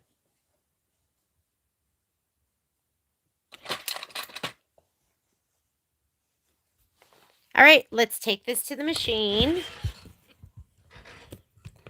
Butterfly, was there something scary about this one? What's going on with this one, Mita? Should I be scared? BRB. Oh, I was like, what's BRB? I figured that one out because you said you have to feed the dogs. Be right back. All right, I'm going to say, okay, let's go home. Home will clear your screen.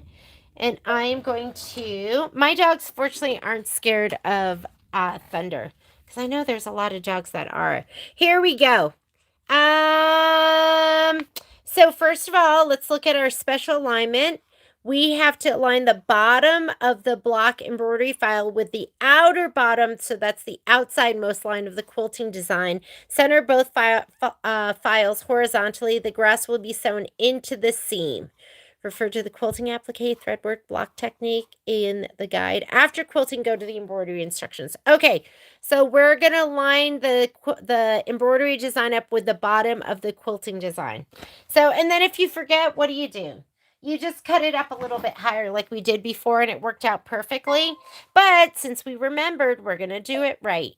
And the design we're looking for is going to be insects 4x10. So I'm going to go here to where I bring it in via design database transfer. This looks like 4x10 to me. I'm going to go ahead and select that. 4.5 by 10.5. That's right. We're going to set it. And then I'm going to go ahead and add. And let's add the butterfly design. Butterflies. Oop, right here. Design database transfer. That other stuff is just stuff I have saved on the machine. And this is all stuff I want to work on. Butterfly. Go ahead and set it. And then we're going to go ahead and we're going to line up the design. Because right now you can see the outline of the butterfly design. It looks like it's like, what, 1/2 inch above the bottom of the quilting design. So I'm going to zoom in so you can see it. So I'm going to go to 200%. You can't see that, so I need to move my screen. I can touch my hand here. Once it's highlighted, now that just means I'm moving the design or the page. I'm not moving the design at all. And that red line is the bottom of my embroidery design. The orange is my quilting. So I don't want to move it left and right. So I would not advise using your finger. I would just go into the edit, go to your move arrows, and then you're just going to touch the down arrow until that bottom red line of the design is lined up with the orange. And that looks perfect right there. Okay? All right, I'm going to say okay. And then I'm going to zoom back out. And you can see the top of the butterfly design is scooted down. And the whole design, which was centered, is now moved down. So the bottom 2 lines of both designs are on each other. What else? How are you guys? We have a whole, nothing scary. Move down. Yes. So we're good. We're ready to go. Don't touch it here because they'll separate unless you group them. We're going to touch embroidery. And now the designs are together, and I'm going to scoot them all the way to the left. So in this case, my hoop is on. There you see it. So I can just go ahead and go here to layout, to the move arrows, and I'm just going to scoot it all the way to the left, and it will just go as far as it can go, and it will stop. I'm going to say okay. And let's go to this button right here where we go forward and backward stitches. And we are ready to go. I have Buttercup in there. That is fine with me. I'm going to go ahead and stitch. Let me grab my fabric and we will spray.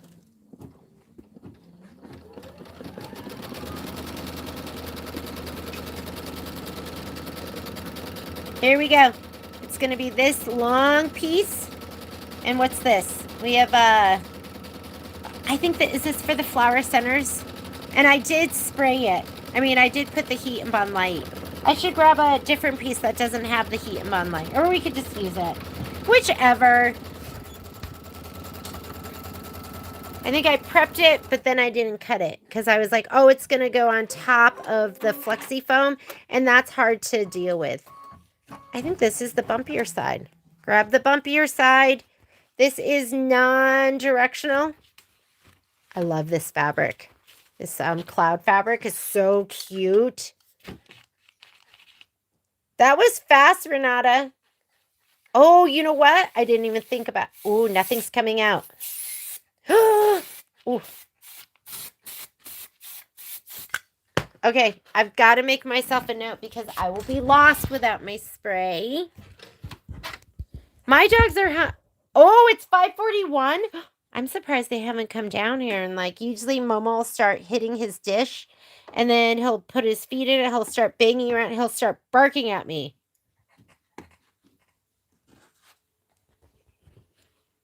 Where's my manservant? This is his job. He should be feeding them right now. I need to summon him. Okay, we're going to skip some steps. This is the tack down and trim for the batting. Don't need it. That is the placement stitch for the background. Don't need it. But we are going to do the tack down for the background. And I still have Buttercup, which will be great against this turquoise blue.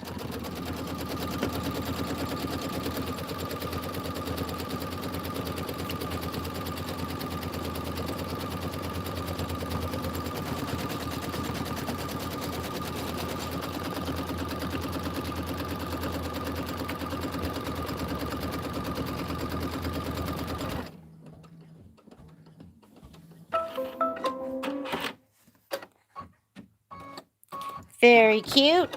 It calls for, what does it want you to do the quilting stitch? It wants you to do the quilting stitch in linen.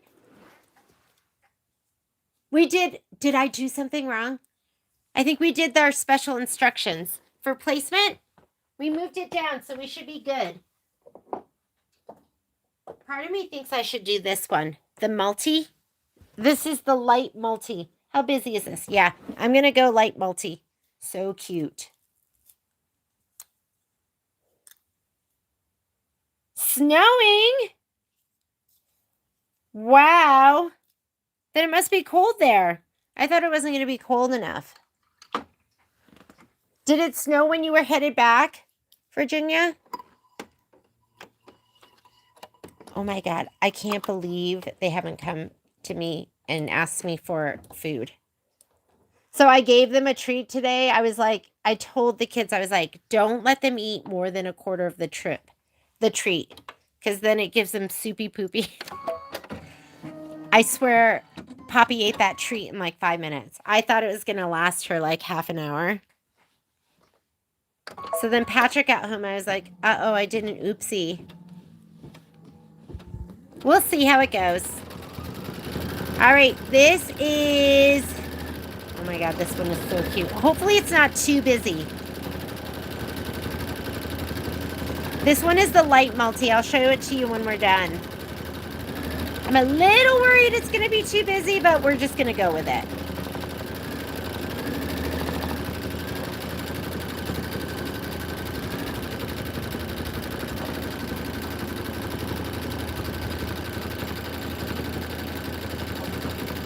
It reminds me of tinsel because it just has all the colors.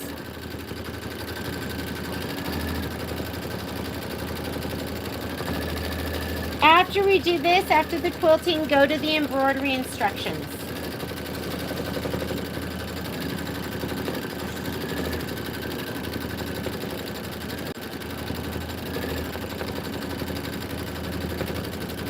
First thing you're going to use, so you do need clover and you do need aloe. And first thing we're going to do is we're going to put the grass on the bottom. And that's going to be your green micro velvet.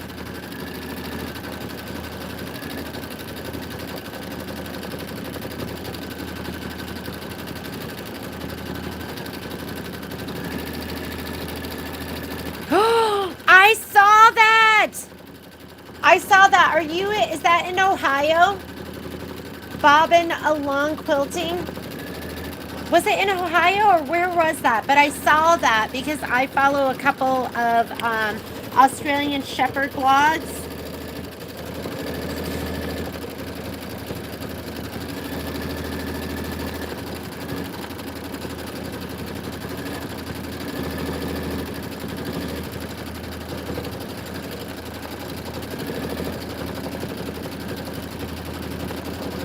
I saw this video and it was are they called the Belgian Malinois? Is that what they called? They're kind of like a German Shepherd. They look almost like one of those. And they had, I want to say it was 28 of them in this really small New York City apartment. And they were like everywhere. They were like in the cupboards. They were like behind the chairs, in front of the chairs. It was like amazing that they had fit that many dogs into that space.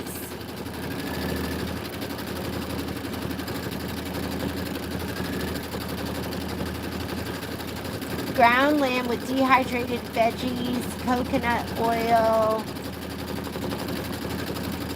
And water. Oh, wow. That's what your dog gets, Trish?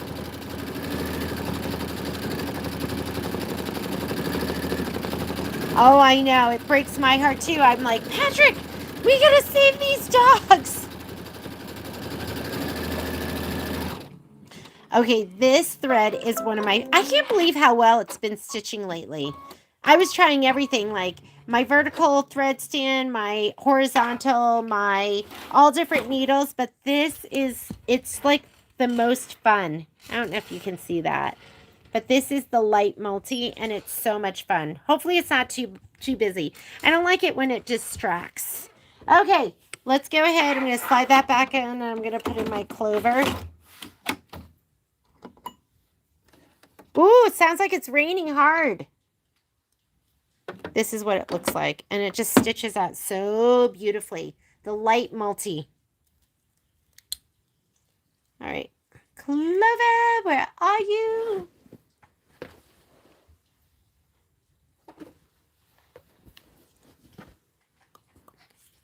I'm pretty sure my dogs are inside.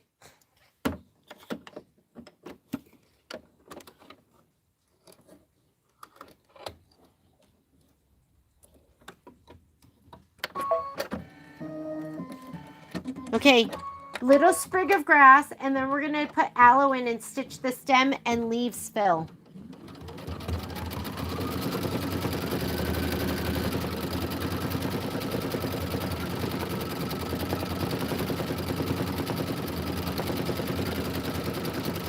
I know, I want to rescue them all. I wish my brain was better, because I would go back to school and become a vet, and then just do free surgery on animals. I was reading this, this one, I'm on these rescues, and they wanted people to rescue this dog, and they were going to have to put it down because its leg, because of medical. And its leg needed to be amputated. But that's a lot for people to take on that expense, right?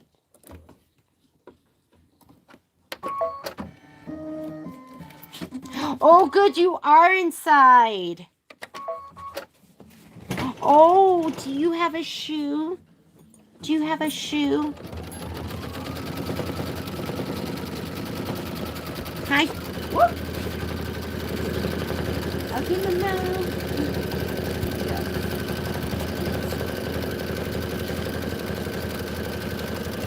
You want to sit?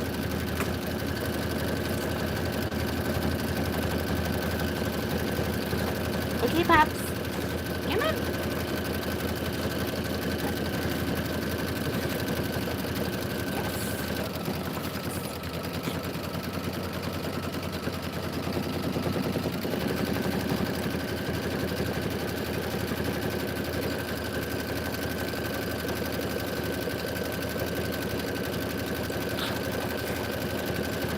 How much stitching is this? 4 minutes? Okay, I'm going to run upstairs for a second. I'm going to feed my dogs. I will be right back. Come on. Yeah.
I'm back. Sorry about that.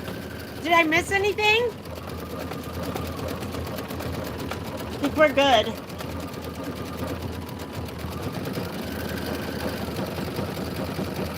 Oh man, Trish, that is like, I just don't even know how I'll deal with that.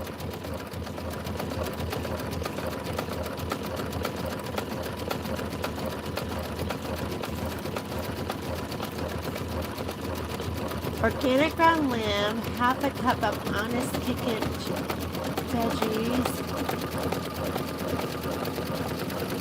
Trish, will you send me that recipe? Maybe I'll try that. Okay, next thing it wants to do is it wants to stitch the placement line. So I'm just going to go ahead and let it do that in the aloe.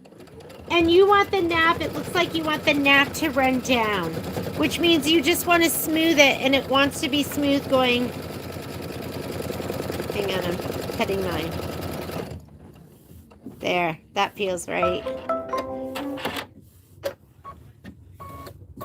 I think this way is my way. So is that going to be wide enough?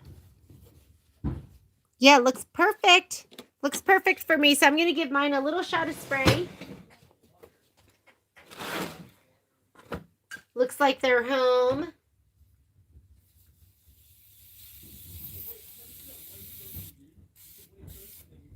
Wow, nothing. There's nothing coming out of my can. Hi, Peanut. Hi. How are you? Good. How are you guys? Good. We got romaine and shrimp and eggs. Okay. And salmon for tomorrow. And salmon. And smoothies. Oh, puppy down. I'm going to just have to put it down because, or maybe I'll glue stick it. Can you guys go in and shut the door? Yeah. Thank you. Come on. Shut the door. Oh, there's my favorite boy. It's okay. I have a favorite boy and a favorite girl and a favorite man and a favorite girl dog and a favorite boy dog. Glue stick. Where's my glue stick? I don't know where my glue stick is. Them yet, right? I did. Oh, you did? I did. Don't let them fool you into giving them another dinner. Okay. I'm going to glue stick it because my spray is out. Can you believe it? Oop.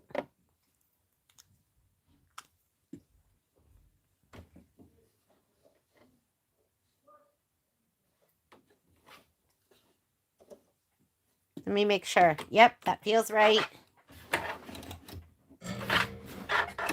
Okay, tack down stitch.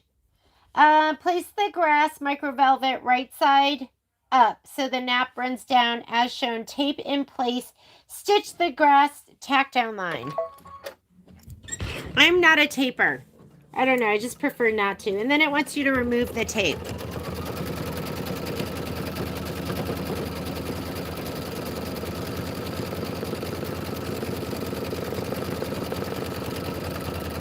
Is that a fabric glue stick? This is, I mean, who knows what's in it? Maybe it's all the same stuff, but these are made by Soline. Yeah, they're Soline. And I think we have the glue in like blue and pink. For me, it doesn't really make a difference, but it's aligned by Soline. So, whoops. Trim the micro velvet close to the stitch line. This is where you want to use your snips or your double curved scissors. I can't find my Kimberbell snips, so I'm using my Martelli ones. What I love about the Martelli ones is, I mean, they're so strong. But I feel like the Kimberbell snips are just easier to squeeze. But you use what you have when you don't have what you normally use, right? And it wants you to go close to the... I'm sorry if my arm's in the way. Hang on. Hang on. Let me go this direction first.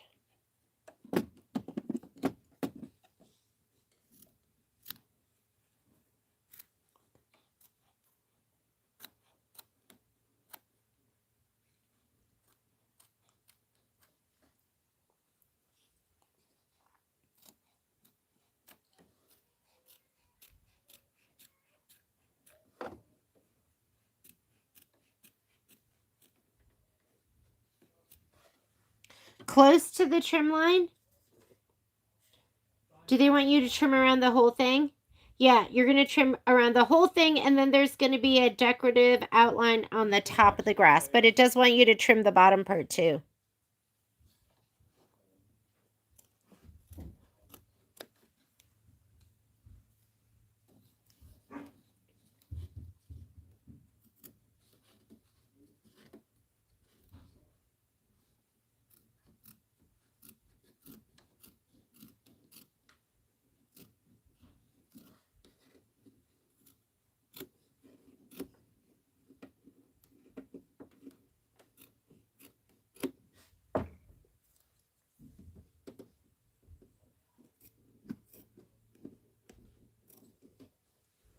Okay, here we go. And then go ahead and slide it back on and just hit start with your aloe.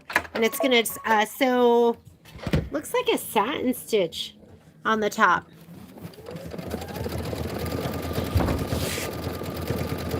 And then get your butter thread. If you don't have butter, Isocord 800 is a very nice sub.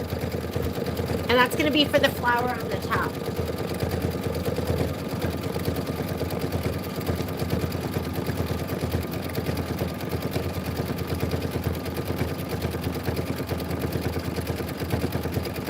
Yeah, I think we have those online. The Soline glue pens are in the shop. Oh, you know where I might have another can of spray? By my multi-needle. Let me go look in there.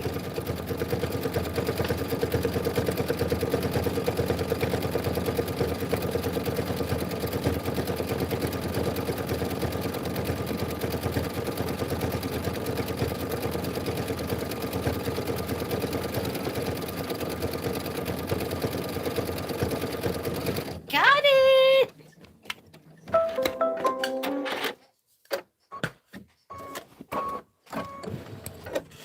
Okay, put in your butter and do the placement line for flower 2.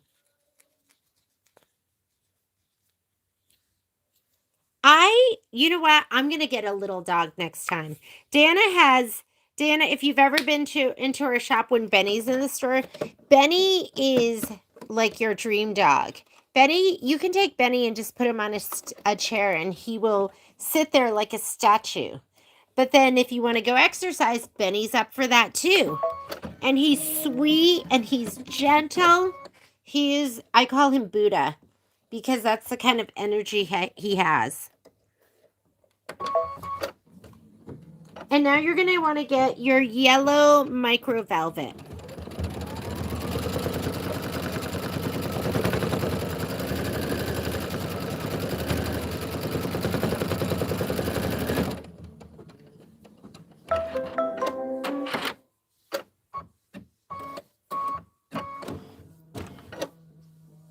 Ooh, looks good.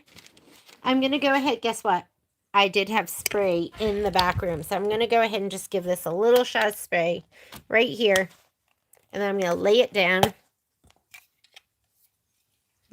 Sometimes when it's a brand new can, I like to give it a little practice first. A practice spray before I blast it.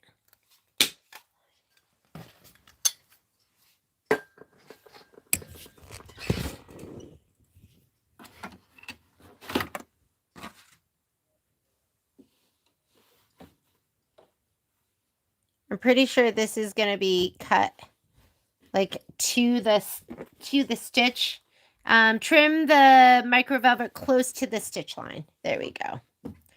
Slide it back on. Leave the butter in. Go ahead and trim it. Once you've stitched it down.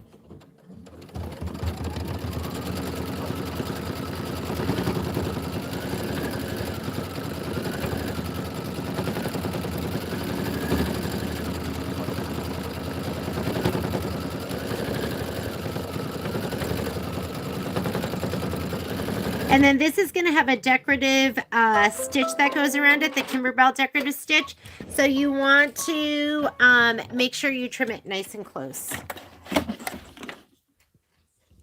Yeah, my dogs think they're lap dogs. They are 65-pound lap dogs for sure.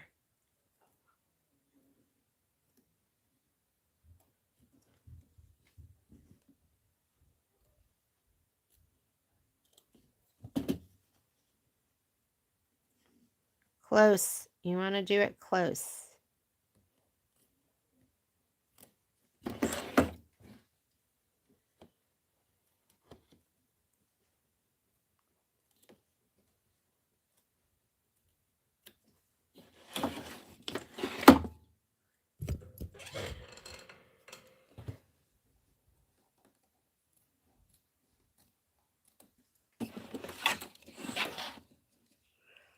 The butter looks so, or the micro velvet, the yellow looks so pretty next to this like light like turquoise.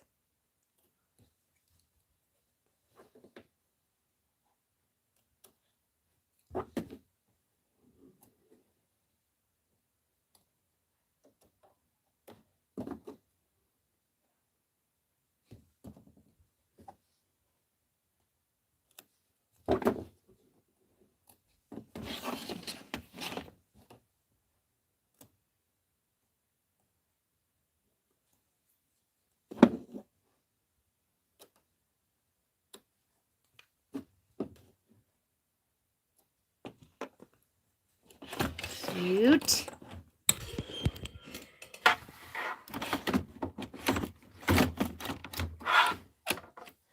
Look at your screen. Mine is showing me the decorative stitch. So I'm going to go ahead and just hit start. It's going to do that Kimberbell decorative stitch. So we are right here. Next step, you're going to put your linen in and you're going to stitch flower 1 placement line, and we're going to put down our cream micro velvet, tack down, trim, and decorative stitch. So we're just repeating what we did on the top, just with our cream micro velvet. And then we're going to stitch the flower center base placement line, and that's your flexi foam. So don't forget your flexi foam. That goes down first. So cute! And I love the multi Hala shimmer with it. Looks adorable.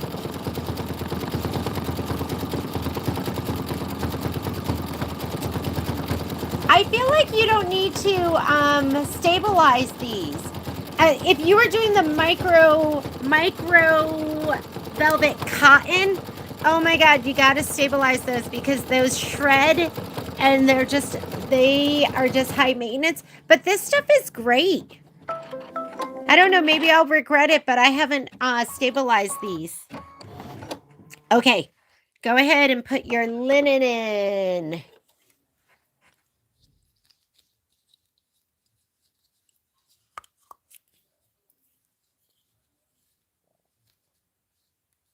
Oh, because you're going to cut it with the scan and cut? Yeah. If you're going to cut it with the scan and cut, I think I would also stabilize.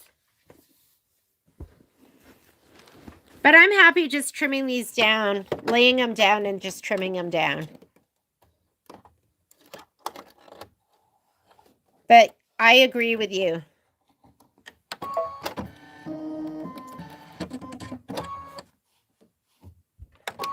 Okay, placement stitch. And then I'm going to grab my cream. This is the cream micro velvet. I'm going to give a little shot of spray on the back and then lay it down.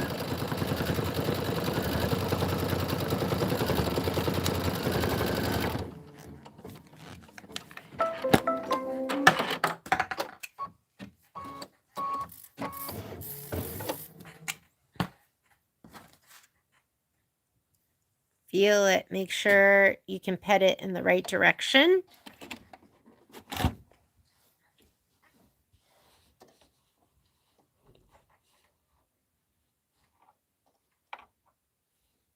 Making sure I go the whole way and that it pets down the right direction, and it does. And let's go ahead and do the tack down.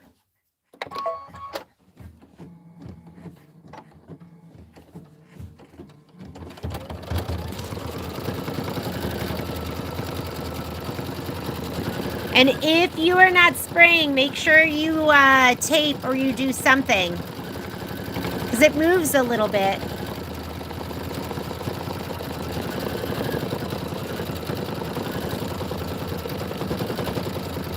Okay, and then this is the tack down, then you're going to trim. And then you're going to do that decorative stitch. This is so cute. It's so cute. I got to say that the quilting stitch just makes it too.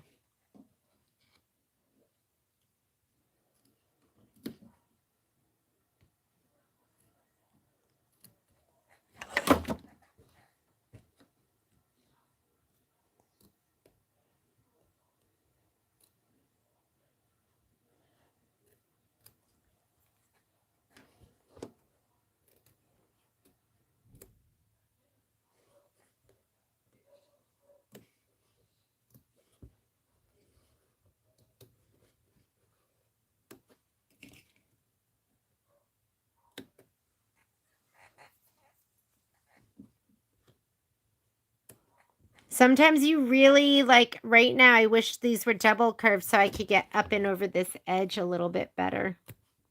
Coming in from this direction, right?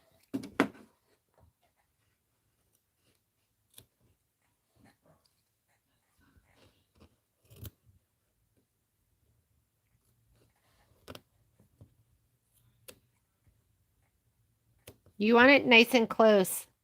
I'm making a hot mess out of this right now, but you want it nice and close so that the Kimberbell decorative stitch covers it all over.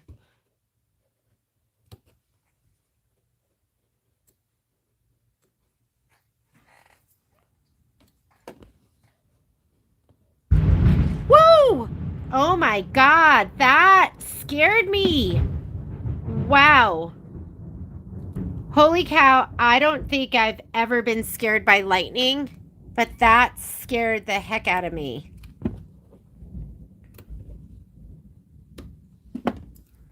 Mita, did you hear that? Did that scare you? That scared me. Okay, I'm going to slide this back on.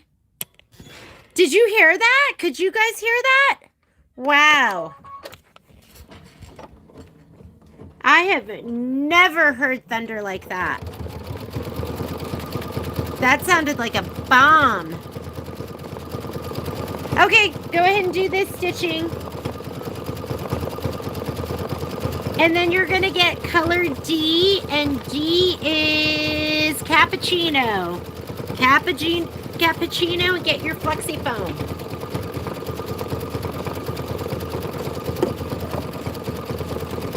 I have never heard thunder that loud in my life.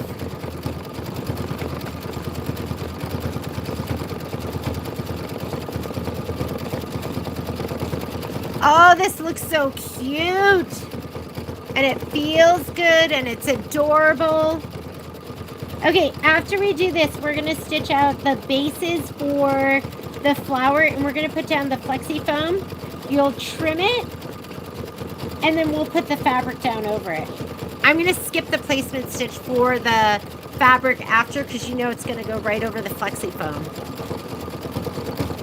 Yeah, it made me jump.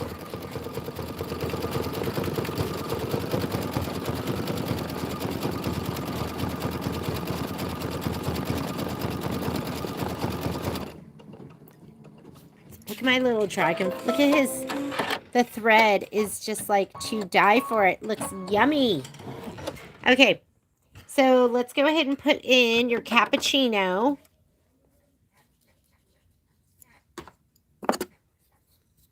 Cappuccino. I don't know if I'll get this done for tomorrow. Well, maybe I will. I'll probably get all the blocks stitched, but maybe I will finish it. I'll finish it this week for sure. Okay, this is going to be the placement line for the flexi foam. And here's my piece of flexi foam, so I might lay it down in 2 pieces, unless it's big enough to make it. Hello.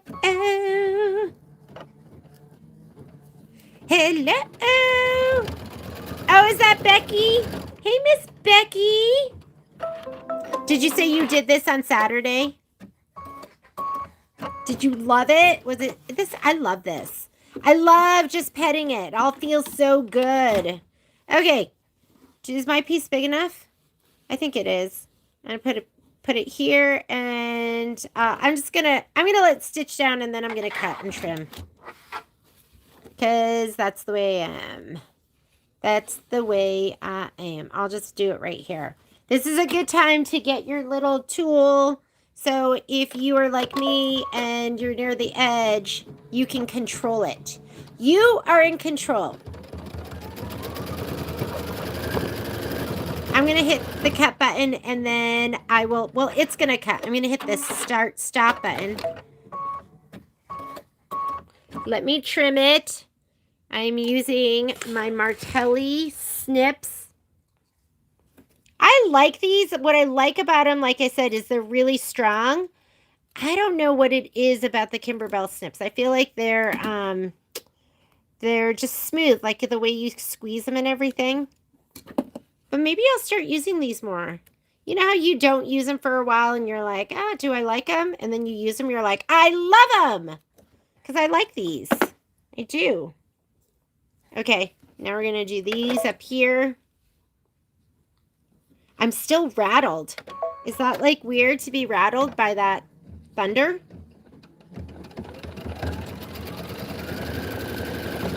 Wow, that was like really living on the edge. I barely have it over there, but that's going to work. You're like, you have so much foam. Why are you putting it near the edge? Because I cannot help myself. I'm addicted to the idea of saving and not wasting. Here we go. Miss Becky, are you guys done? Are you done stitching this? We're just going nice and slow. Okay, this was the fabric I was going to cut with my Scan and Cut, and I'm like, well, why waste it? It does have Heat and Bond Light on the back of it, but I'm just going to use it. So I'm going to go ahead and slide this on. I'm skipping the next step because the next step is a placement stitch, but we know it's going to go right over that. So if you're in this screen, you're just going to skip it by just hitting the forward button. That goes to the next step, and you can tell deep gold is your tack down. So I'm just going to go ahead and I'm not even going to spray it. I'm just going to hold it there. And then I'll hit my start stop after it cuts. I'll trim.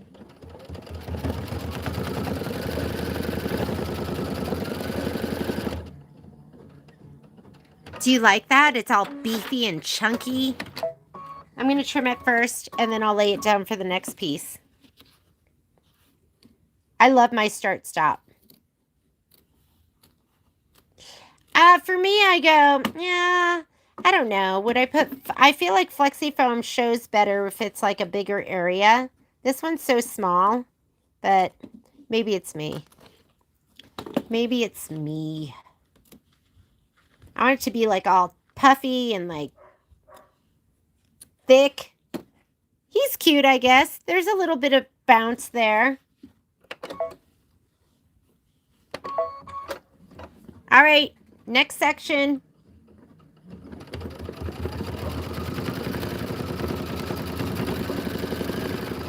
Oh, have fun. I wish I was going. I'm not allowed to leave. I'm only allowed to go from here to the store and back home again. I've never been to H&H. I have never been to any of the big shows. Like I've never been to Road to California or what's the Houston one? Quilt Mart. I don't even know what they're called.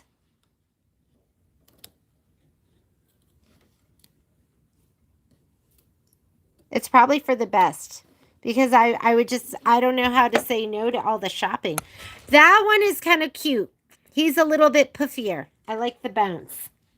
Okay, what we just did was place the flower, stitch the flower tack down. I trimmed it, and now we're going to stitch the flower, center, decorative outline. It's the Kimberbell stitch, so you want to be trimmed nice and close. And then we're going to do the ladybug.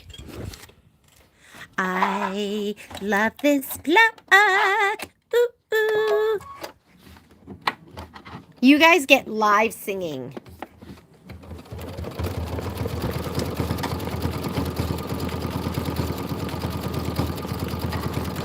What's going on at H&H? Is that like oh my goodness, this looks really cute.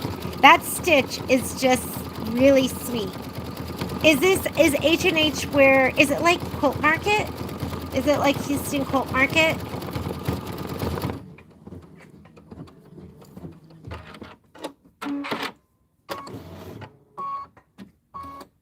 Patrick told me, he goes, you're going to Dallas in, I think I'm going, is it July?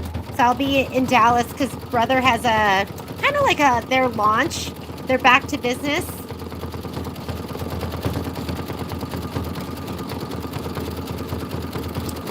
I'm allowed to go to the mandatory stuff. We are going to Moab. Wow! I can't wait! Yes, please come and visit. Have low expectations, then you won't be disappointed. Becky said they're going to be going to Moab and they're going to come visit. Becky who? Becky from Power Tools with Thread. Okay. Oh, yeah. And Did you hear the lightning hit the tree? Lightning doesn't hit a tree. Was it light? Oh, I'm sorry. So it was lightning hitting the tree. It wasn't the thunder. Yeah, it scared the bejesus out of me. What tree did it hit? I mean, it looks like it was just out on Plateau. I mean, it wasn't. That was like flash, bang. Yeah, that totally scared me. Okay, so it was lightning hitting a tree and not the thunder. That would make more sense. Alrighty. Thunder hitting a tree? Yeah, that's what I thought you said. Did I say that just now? It was lightning hitting a tree, not thunder. I thought it was just thunder cracking. No, it was like there was a huge flash. Wouldn't that? Like, whoa! I think that would be like one of the worst ways to go. Like lightning hitting a tree and then the tree falling on you. Dumb ways to die. That would be awful. And people die by having trees fall on them every year. Like, what bad luck would that be? So Quilt Market has gone. I did not know that. So H&H is the replacement for Houston Quilt Market. So is H&H something they do, like, do they do that every year? Or is this new? H&H will be in Houston in the fall. What does H&H stand for? In the fall, in October, at the NRG Center.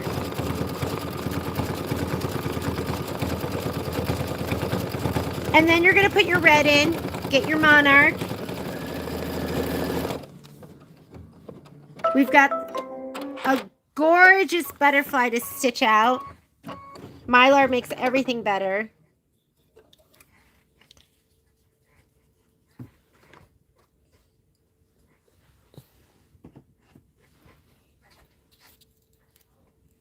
What Patrick and I talked about, I talked to my friend Salima, and I think she's going to H&H, and then I was talking to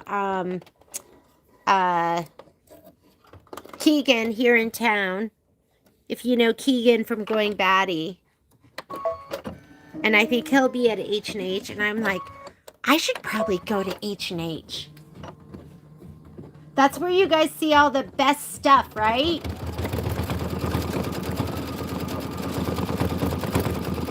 So if it's fiber arts, does that mean it's like yarn and stuff like that? It's still alive and well in Houston.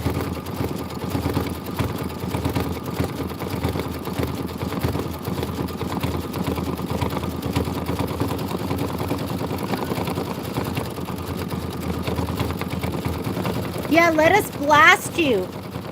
I think between us, we can, like, fire hose you with information.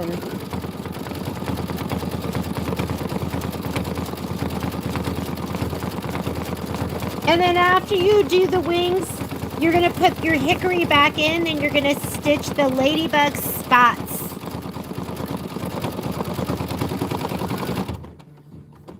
Okay, this is so cute. Handicrafts and hobbies. I'm going. Okay, next year I'm going. Because I love all of that. Okay, tell me, what's your budget? So for those of you who are going, it's not just for retailers, right? So do they have a retailer side and then a what color are we putting in? Hickory.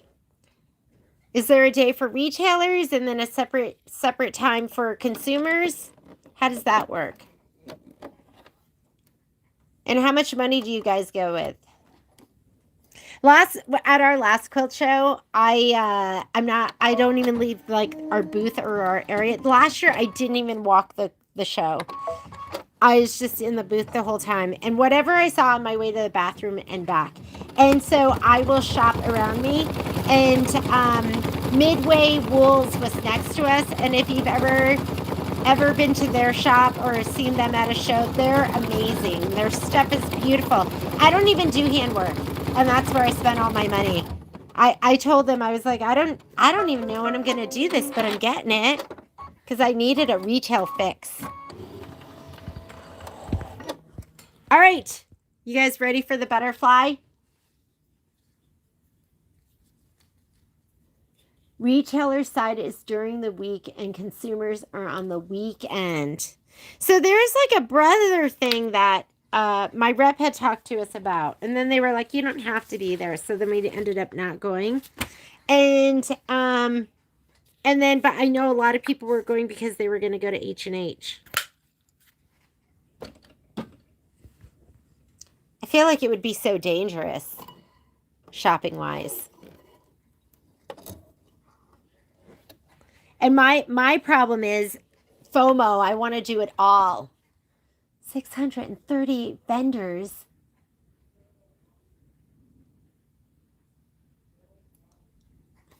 Wow.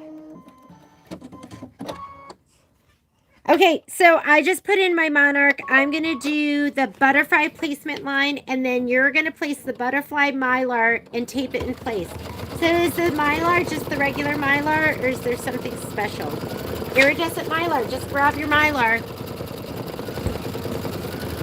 I put mine in my little bag with my tool because I'm so good at losing stuff. I can't even believe I was this organized. Wow. Let's grab your mylar. Mine's still sandwiched with my tool. And it says, what does it want us to do? Tape your mylar down, stitch the butterfly upper wings, tack down, and decorative fill, and then we're going to change our color. I think this is Tango. So let's go ahead and put down our mylar. When it's like a small piece, a lot of times I won't tape it down. But if it's bigger like this, I go, okay, I better tape it down. Don't be lazy. Sorry, you're seeing nothing. Top of my machine.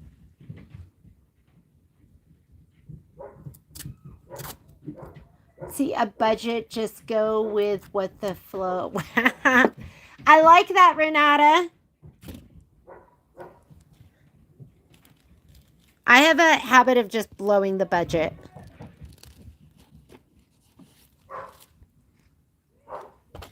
Like when we go to Korea, I'll definitely have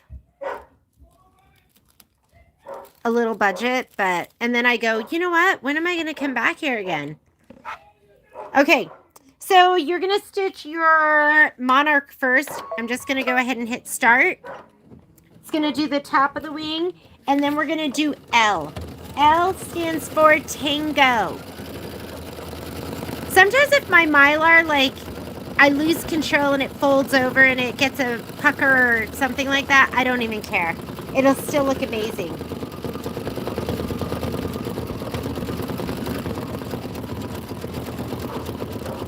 I can't wait to see all the pictures. Renata, you're going to be there? Oh, in Indiana.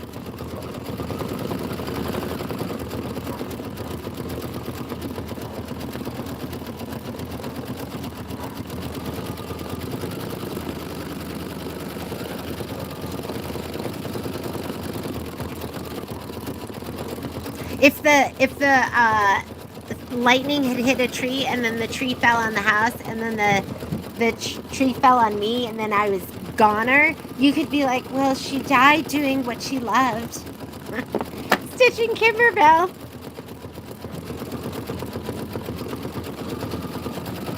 Here we go. Get your Tango. Tango is next.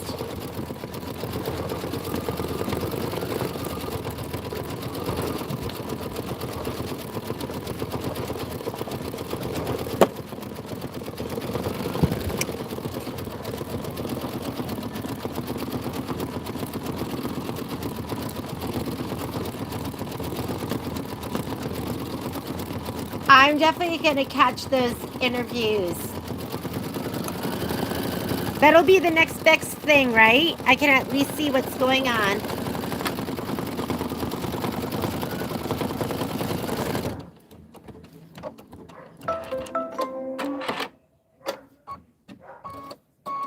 So stitch the lower wing, tack down, and decorative fill, and then remove your tape. So I'm going to go ahead and take out the monarch.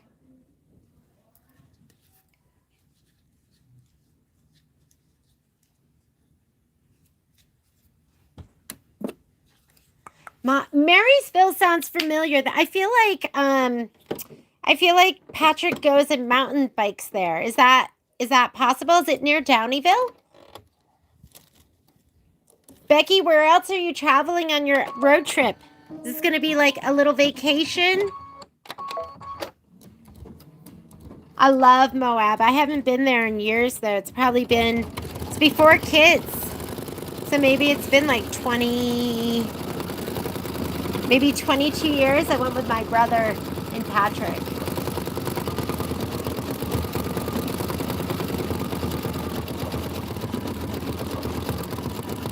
Okay, you're doing Tango on the lower wings.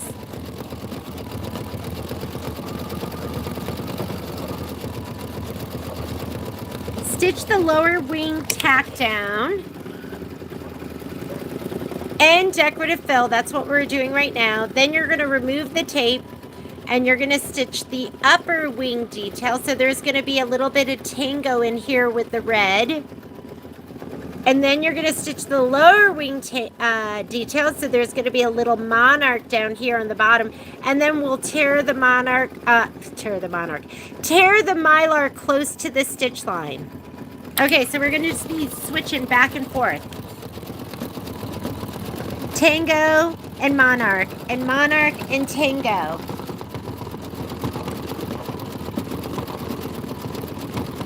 We'll see you later, Miss Sue.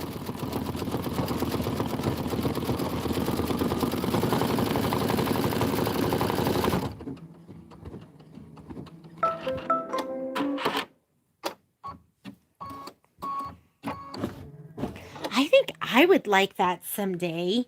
Okay, I'm going to hit start. Patrick and I talk about doing whatchamacallit? Van life.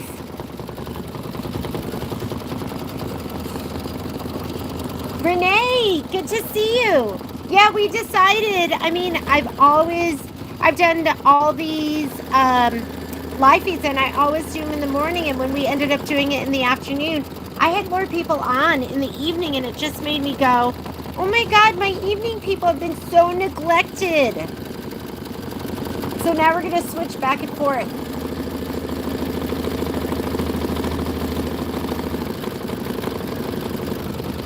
We'll see you later, Becky.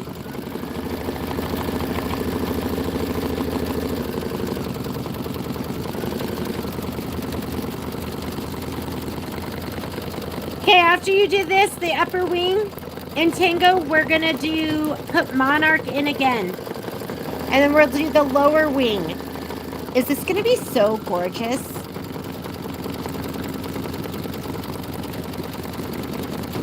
This block is 28 minutes.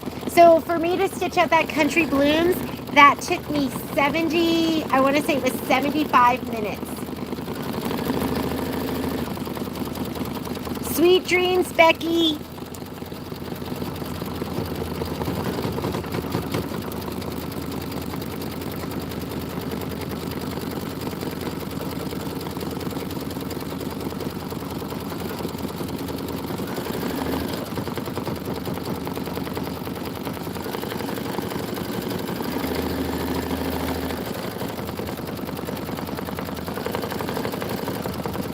There's special trimming instructions, but anytime it shows me something like this, I go, no way, I'm not doing that.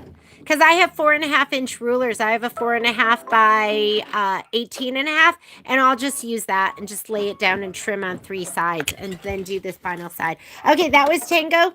Go ahead and put... I hear my dogs like outside. It sounds like they're not in the yard.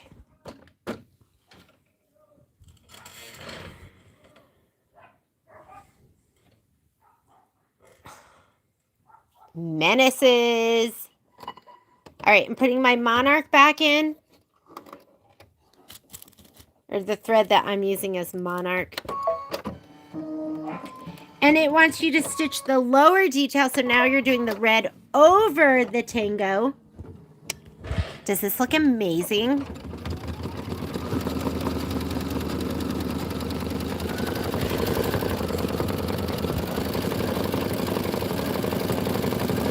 And then we're going to pull the Mylar away. When I pull my Mylar away, I always pull in towards the design.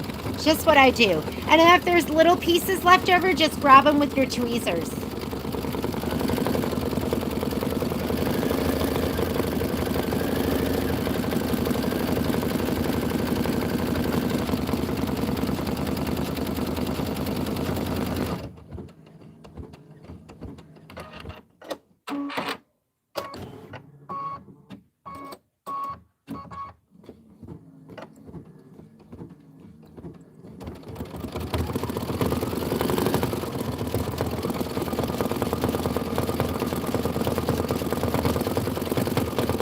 How many of you are like, this is it for you? You're going to be done. After we do butterfly, there's picnic and refreshments. But are you guys getting close? Are you been keeping up? Hopefully. I wonder how many of you are already done. Done.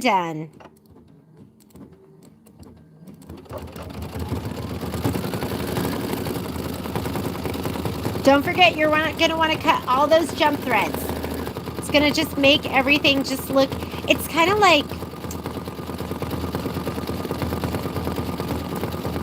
you know, once you get your eyebrows done and they look so good, that's what it looks like when you trim your jump threads.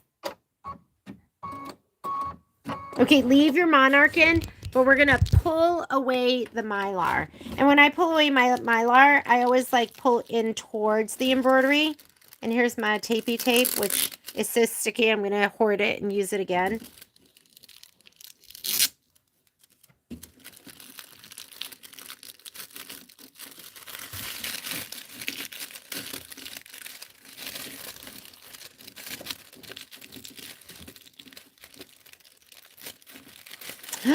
Oh my goodness, that is amazing.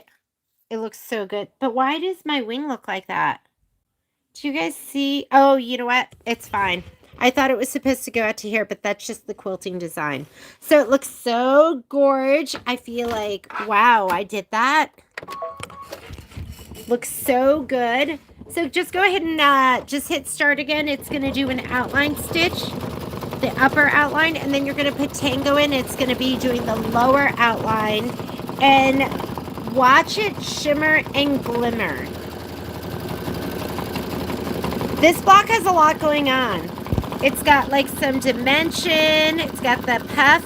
It's got the velveteen, which feels so good. You've got it going on down here too. And then you've got the Mylar.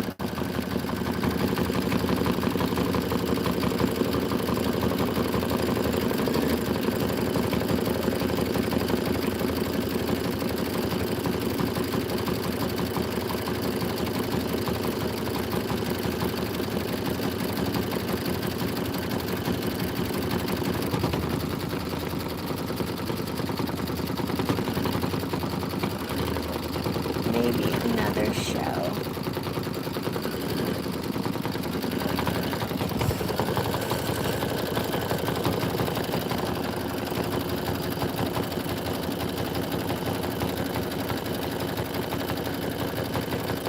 We're 26 minutes into a 28-minute stitch out. 17,000 stitches. which is a lot when you're doing all the cutting and trimming and placing.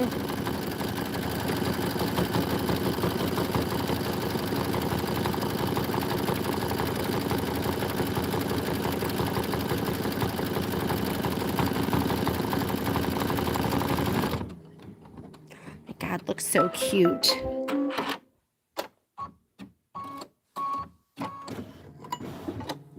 Okay, gonna go ahead and take out the monarch, and I'm gonna put the tango in.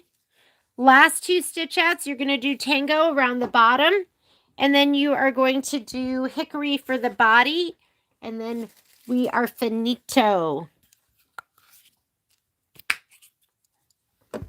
What's next? Maybe we'd be done by now if I hadn't had to rip out the satin stitching, right? We had a little bit of a setback.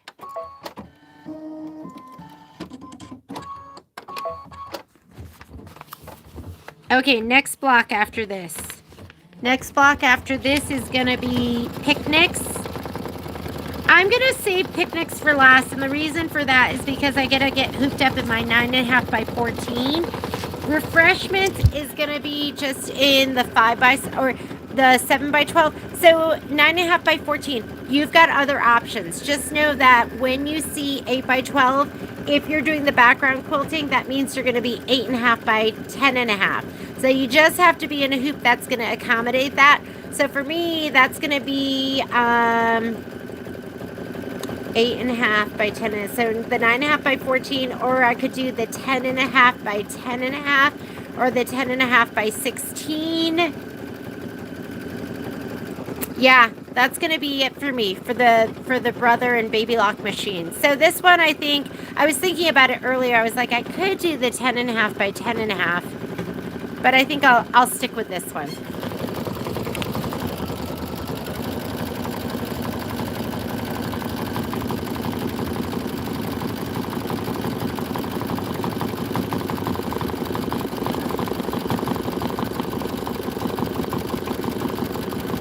Hey, Miss Annette.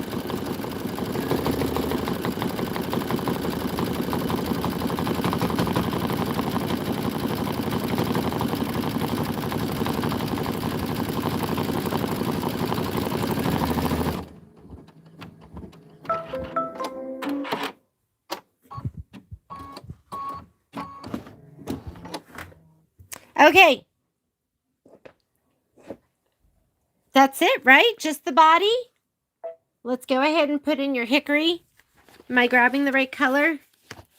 Hickory. I'm totally not even on the right page anymore. Butterfly. 39. And yep, that's it. We're going to do hickory for the body, and we are done. I feel like it's such a treat to see a butterfly these days. Like, you don't see them like, I mean, I can't even tell you the last time I saw a monarch. But I grew up in Connecticut, and we had tons of monarch butterflies there. Are monarchs everywhere? Like, if you're from Reno, did you grow up with tons of monarchs? Maybe.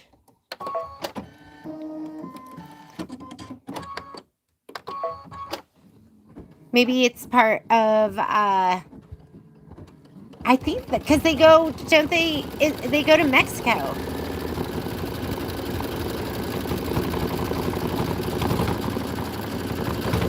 When's the last time you saw a monarch butterfly?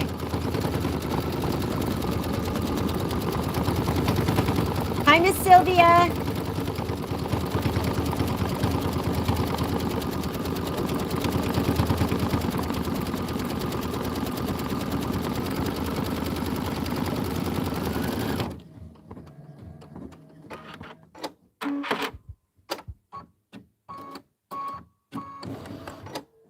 Well, no, at the zoo?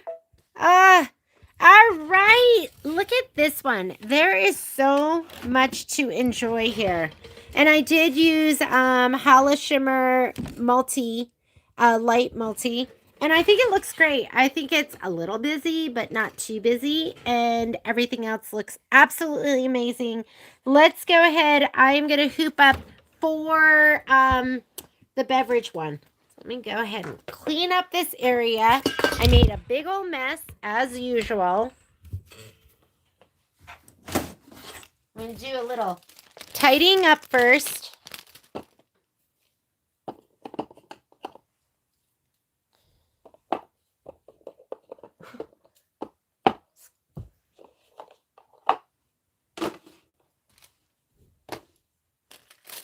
I'm going to put this in here.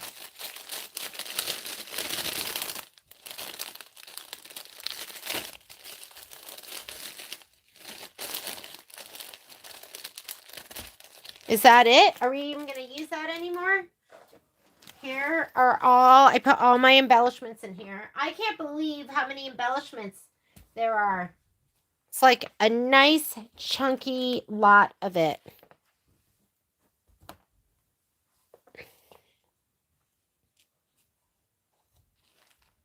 Here I have some random stuff in there too that I didn't end up using, like the clouds that I cut.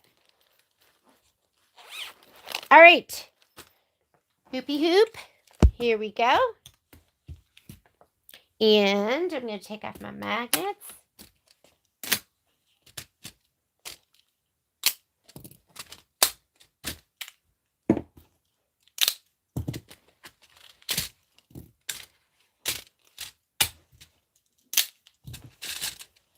That is spectacular. I love that. I really, really love Kimberbell. I think they just do such a great job with their digitizing and everything's so much fun. And I love their instructions. So there's so much about Kimberbell I really, really enjoy. All right. Let's put this up.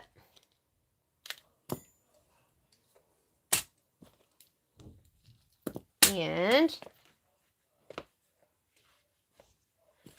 I'm going to put this one down on the bottom. Taut, not tight.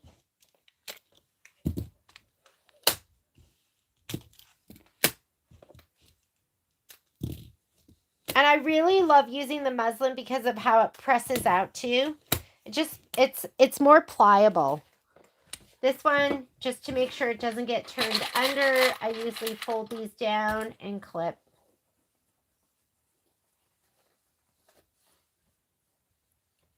What do you guys do with all your stuff? Do you hang it up? Do you give it away?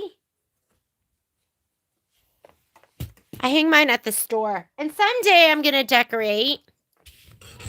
Someday I'm going to decorate my house.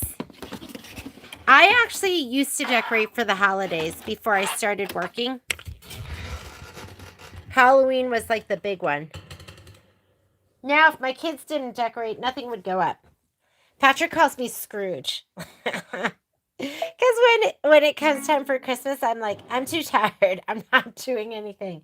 But luckily, Patrick and Violet decorate. Okay, embroidery. And we are going to be doing refreshments. That is page 49. It's the bottom one. And we're going to put in drinks 3 6x6. So let's do our drinks 3 6x6. So I'm going to touch that. Oh, would you like to be straight? Let me straighten that out for you. Okay, I'm going to go to where I go for design database transfer.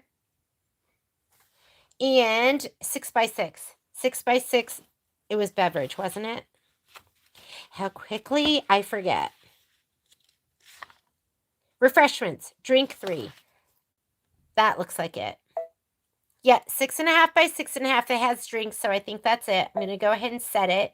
And then we're going to add to this the refreshments. We did one already, so this is going to be the second one. So go ahead and let's look. It's this one right here with the lemon, I think. And go ahead and set that. And let's see what kind of alignment we're supposed to have.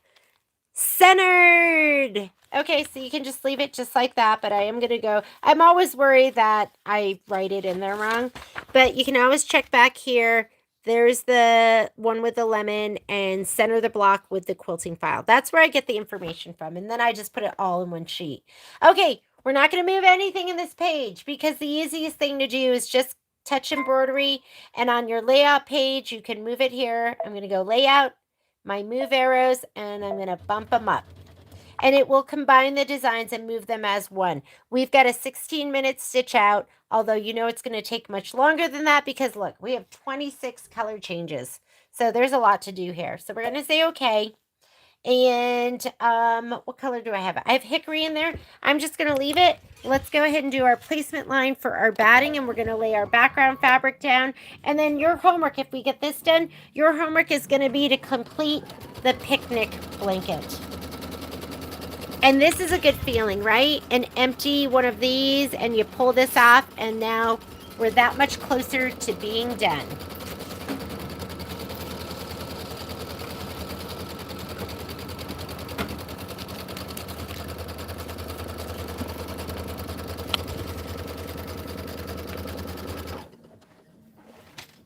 Here we go.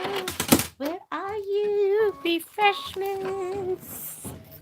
All right, let me grab out my refreshment. And you know what's so nice? These are done. This is going to be part of section 4, and we did these. That's a filler block, and that's one of the pinwheels. I love that all that is already done. I love that we stitch those all out at once so that you don't have to keep going back to it. I'm missing a flip-flop. I want to make sure it's not stuck to this for my picnic.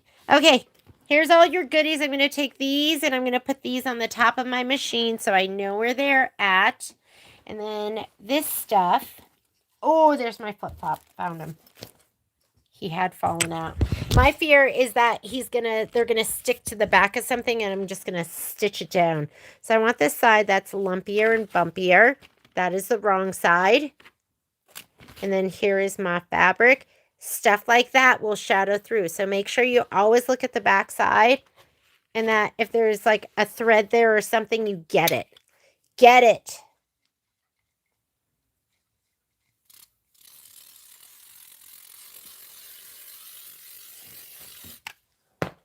All right. Here we go. I'm going to lay this down. And then I'm going to lay this down. Just outline it. Make sure you have an equal amount of fabric all the way around. Wait, what? Oh, I was just seeing. I thought I was doing something. I was like, oh no, wait, what? What am I doing? Okay. So we like to stitch from this screen right here, which is where you go forward and backward stitches. And this is the tack down for the batting and the trim, and we don't need that. And that's the placement for the background. We already placed it, but we will do the tack down for our background. And I wouldn't even worry that it's a dark thread. We're going to fussy cut to this. Fussy cut. I don't know where my... Oh, here he is.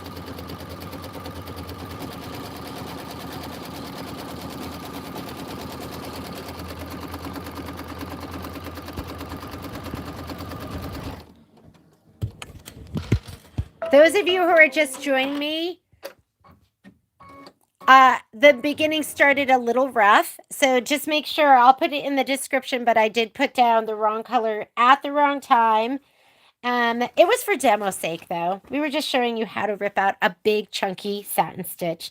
Okay, let's do the quilting, and I'm going to go ahead and put in gold, the brighter gold.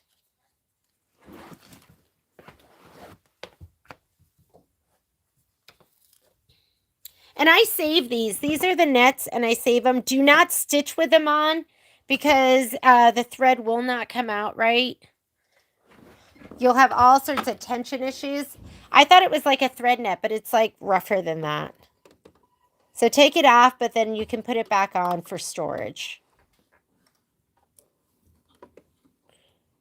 Ooh.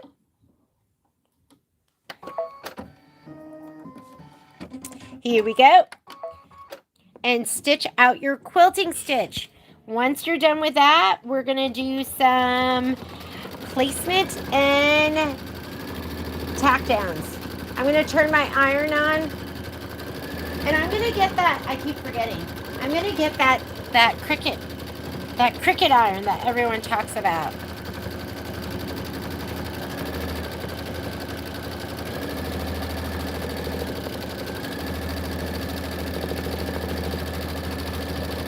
I just love my queso though. Is he just so cute? Like, look how pretty he is. Oliso makes me happy. But he's a little big for some of this.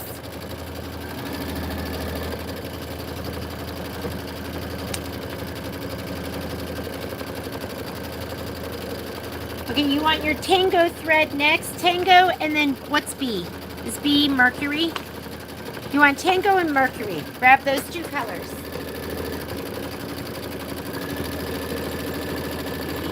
Tango.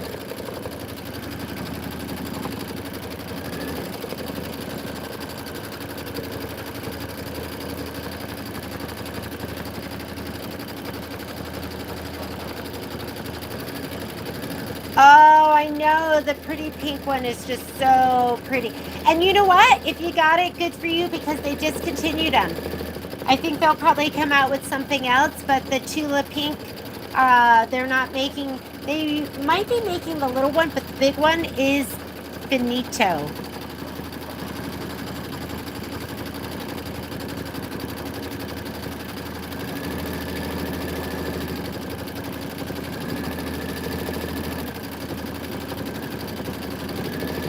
Wow, 601. That's crazy. That is absolutely crazy. I remember the last time I drove cross country and it was like it was less than $1. It was somewhere in central US. Maybe it was like Missouri or something like that. And that was in 1999. Gas is expensive in Nevada. Okay, you're done with your quilting stitch. I'm going to go ahead and put my tango. We're going to do a placement stitch for the larger piece of fabric that's going to be the beverage. I don't even know what it's here because my car is electric, and I'm kind of thankful for that. It's been nice. I haven't worried about it.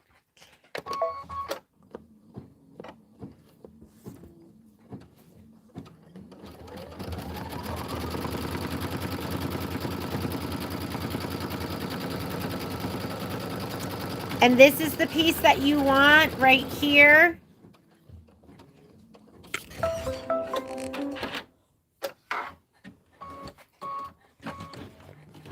Just going to pull him forward a little bit. Here's my Matty mat. Just going to slot him under. I always like to feel and make sure I'm covering everything. I don't have any surprises. It's an expensive machine. I do not want to ruin it. Did you guys see the Tula zippers? So there's a couple things that are coming out. There's the Tula, she's got her Tula vinyl. It's like a clear vinyl. And then we have some Tula zippers up that are absolutely adorable as well.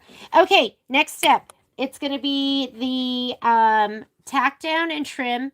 Place the liquid 2 fabric right side up. Note the directional fabric will run from top to bottom. If you have it going sideways, that's okay too. Stitch the liquid 2 tack down and then trim. And then I'm going to skip this step. That's the trim because mine's already cut to size. And I'm going to do the decorative stitching. It's up to you. If you cut it wrong, it should be going up and down. If you cut it wrong and it's driving you crazy, then recut.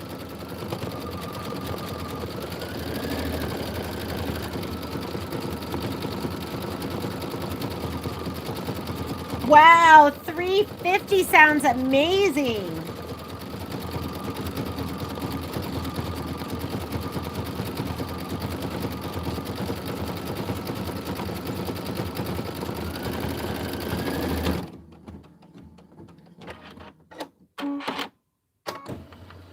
Oh, you know, I just so appreciate you guys.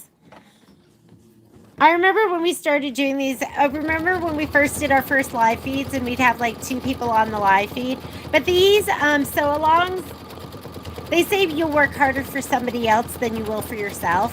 So they make me accountable and they get me to finish my projects. So, and I love it because you guys are there for me and you let me know when I'm doing something wrong. And then you let me know if there's a better way to do something. You let me know if I forgot to pull my mat out, which I did not. For a second, I was like, did I pull my mat out? So, geez, I find it so, I'm so appreciative that you guys do the sew-alongs with me. And that you guys are always so kind. There's moments where you could be unkind and it would be well within your right. You guys are always so positive and sweet and kind and nice. I appreciate that. I love our little A1 community too. Like I know people have built friendships through our A1 group, and that's nice. It's nice to have a sense of community.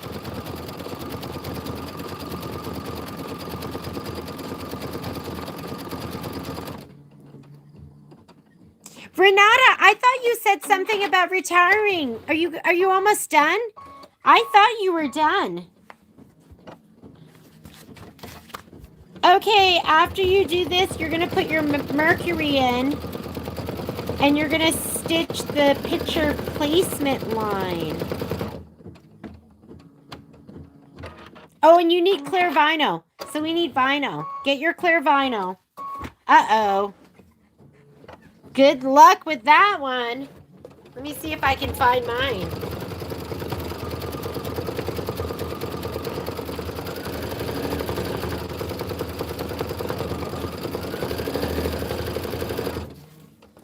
I'm so thankful I have so much vinyl. If ever your vinyl gets like folded and wrinkled, you can, Michelle showed me this and I thought it was so fantastic. Hang on. Let me see if I can put my mat over here. Let's get a mat. So mine's folded over. Hang on, let me grab this one. And I was like, oh, that is like so clever to do that. Of course, my mat won't slide. But you can take your vinyl. Like mine's kind of ick right now. I know you can't even see it. But he's been folded over in a couple different spots. And take your iron and don't put it on there, but just put it down on your mat. And then put this on there. So it like, so the heat will kind of, I was like, oh my God, that is so clever. It'll just make it a little bit more pliable.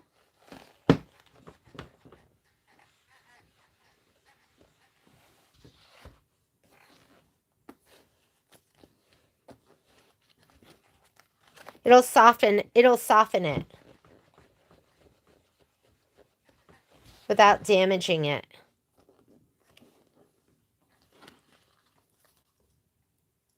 Remember it was all bent over?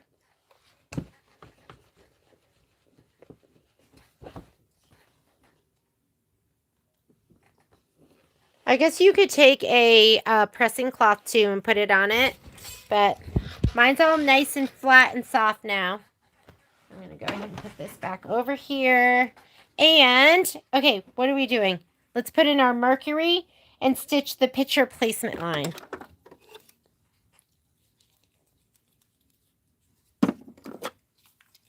I know, what would I, like, we would be strangers in the night. Our paths would have never crossed if it wasn't for, quite honestly, COVID. Like, or maybe we would have done some stuff before then. But COVID really pushed a lot of us to go online. Pushed us to start doing stuff online that maybe we would have never done. We were doing our in-store classes.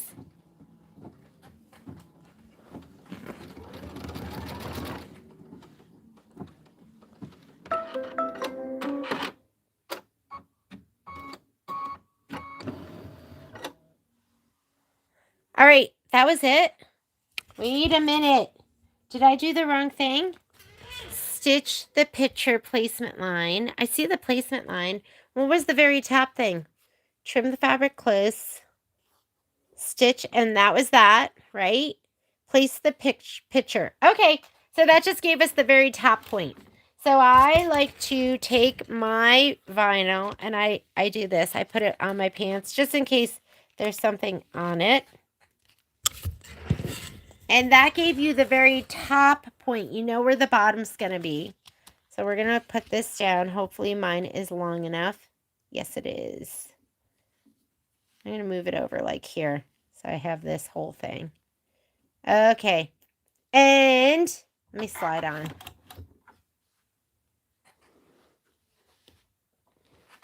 Hopefully that's good. Here we go. Whoop. Lever's not down.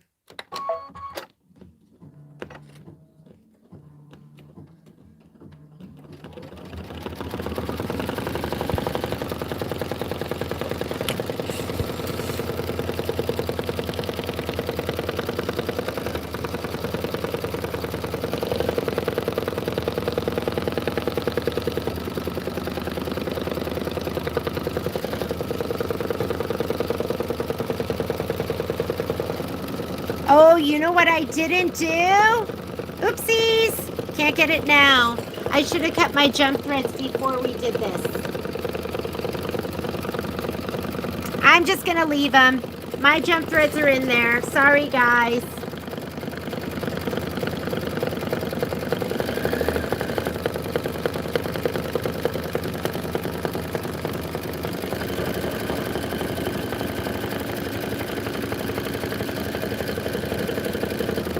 I don't know if my power company has different rates if you have an electric car. No idea.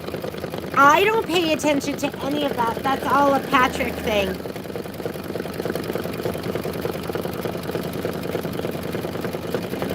I really like this mercury thread too. So I should have cut those little jump threads in there, and now they'll be forever in there, but that's okay. All right, stitch the tack down, which we did. Remove the tape, trim the vinyl as desired. This is raw edge applique. I am going to, I know I thought about stopping it and ripping the, unstitching it, and then I was like, oh well. Now I'm going to go ahead and leave about, I don't know, 1/8 of an inch.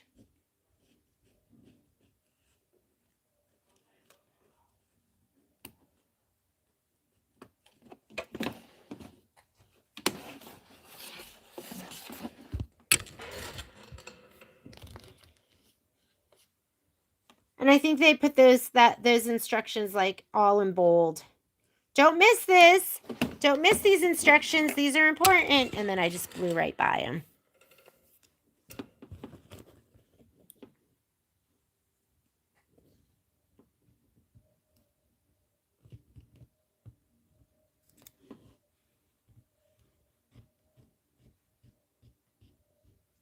Be careful for those threads underneath. You don't want to accidentally clip your quilting threads or something like that. So just watch out.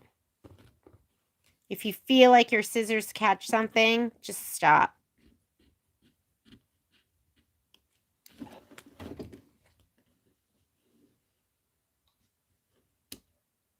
Wow, H&H sounds like fun. I want to go someday just as a customer and just go shop and be inspired. I'm sure they have a lot of stuff on display too. Looks great. So cute. Okay, next thing it wants you to do, stitch the straw stripes 1 fill. Those are going to be in linen. So get your linen thread. You go grab that. Linen. Ooh, I have this linen too. Didn't even know it. And then you're going to need your aloe. So our 16-minute stitch out, we're halfway through.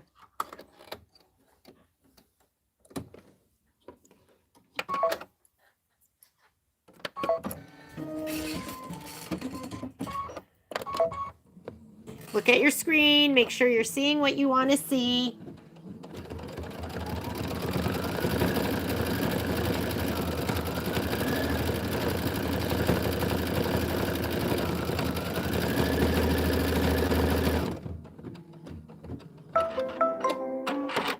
Oh, did I mess something up, Cindy?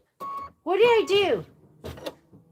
Stitch the straw stripes, stitch the liquid one placement line. Oh, are you talking about the picture being wide at the top? Yes. Yes, it is wide at the top, just like the bottom part. So yeah, that's, that they just did the very like center part of it. Yeah, I'm glad I had mine all the way over because I wouldn't have known that. They should have done a placement line that went all the way across.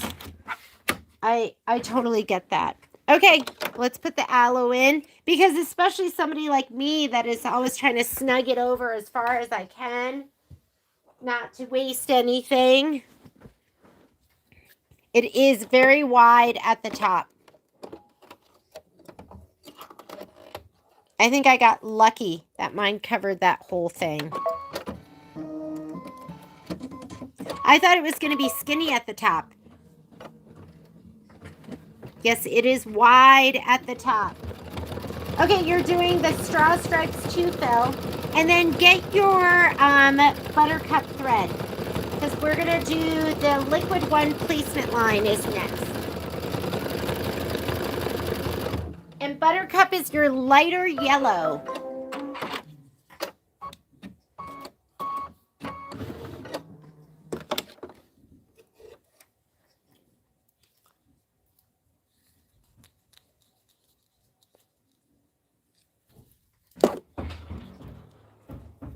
Hey. Where can we find the Fra Diavolo recipe? It was in, I think it was Cooks Illustrated.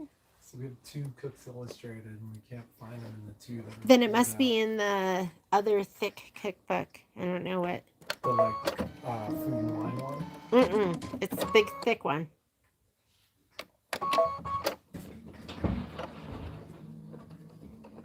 Okay, you're going to, this is our placement line, and then you are looking for this little piece right here.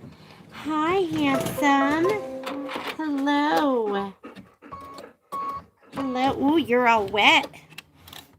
Okay, here's my placement line right here. You gotta be careful. I would grab a pressing cloth or something, and you can put like I wouldn't put the iron directly down on the vinyl. But I'm going to use a pressing cloth and kind of keep it over here on the left-hand side. And when I use a pressing cloth, I usually just grab some muslin. It's the best.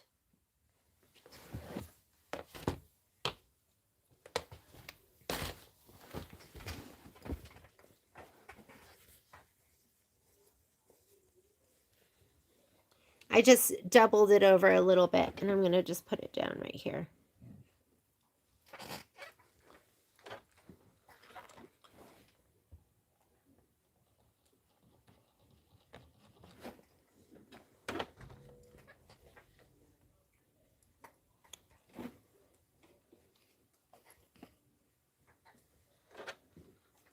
Down a little more.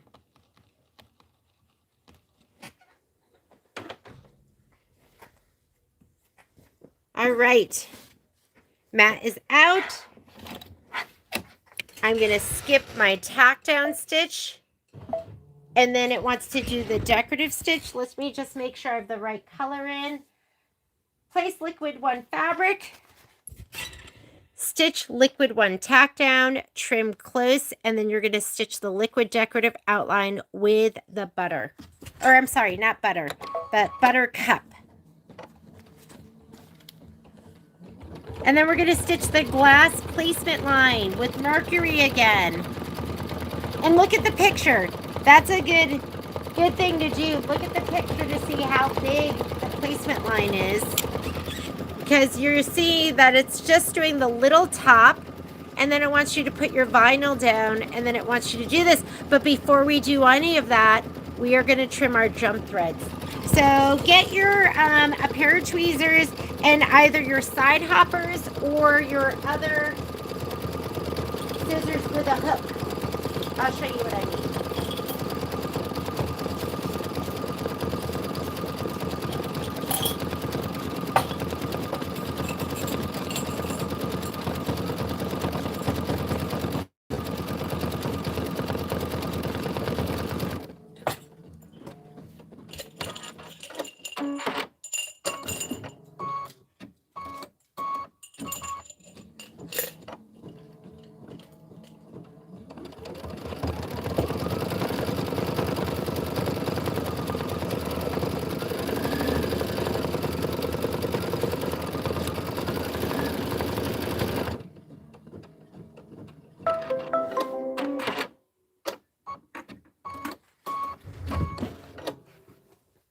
course, I've misplaced my side hoppers. So we'll go with scissors with a hook. And you see I have 2 jump threads right there. So, if you're using the ones with the hook, and I have the Tula Pink ones, and I have the OESD ones, you still want to use a pair of tweezers to kind of hold that thread. But I love these because you just put the hook under one side and cut. And then with your tweezers, you're going to grab it and make sure it's taut. And then I usually flip these over and I'll cut the other side. And that's it. So again, tweezers or hook under, cut. And then you want to hold those taut. And that's what I should have done over here. But I didn't, and that's okay. So that's done. You're going to make sure there's no other threads that are showing. And let's go ahead and put in your mercury. And I do that with my side hoppers too. You know, the side hoppers they have like little feet. So you just put the one little foot under, trim, hold it up with your tweezers, and then trim the other side. Okay, I'm putting my mercury thread, and then I have to find my vinyl. Good luck.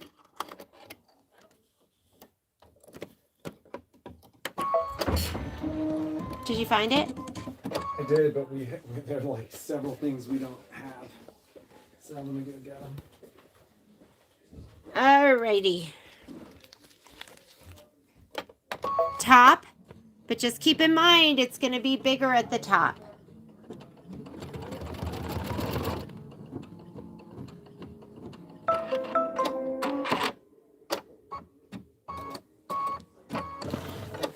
Okay, let me pull this back. Here it is, but no, it's going to go all around this whole top. So make sure there's nothing icky on your vinyl. That looks good to me. I usually just hold it down. Once it starts stitching, it doesn't really move anywhere. But if you don't feel comfortable doing that, by all means, tape it.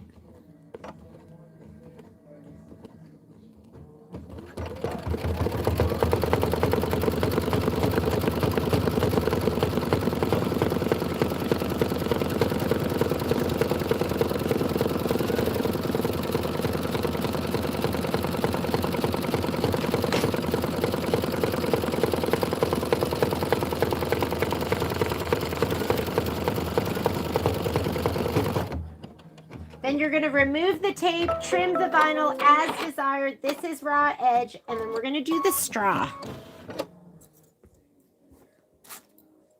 Where are you, side hoppers?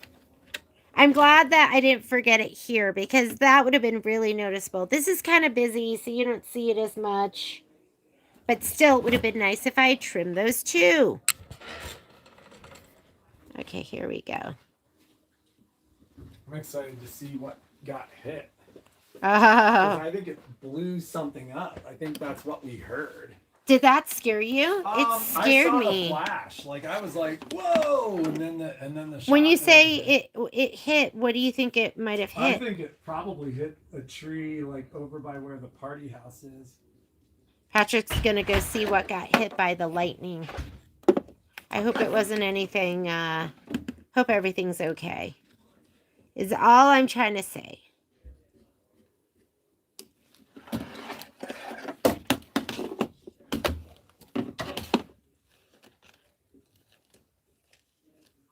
I remember being a kid in the summertime, and when it was raining and lightning and stuff, we would like go and get in our bathing suits. We didn't have a pool or anything. We would lay in the rain on the driveway. That sounds kind of sad and pathetic now that I say that. But a nice warm rain was always fun. Okay.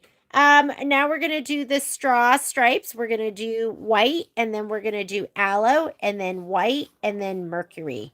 So let's go ahead and get those threads. Right now I have my mercury. Let me get, and not white. It's going to be linen.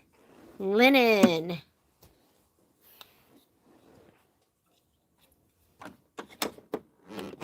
I mean, it's not like we did that all the time. We didn't always lay on our driveway.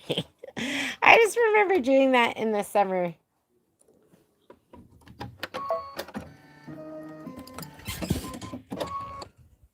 Here we go.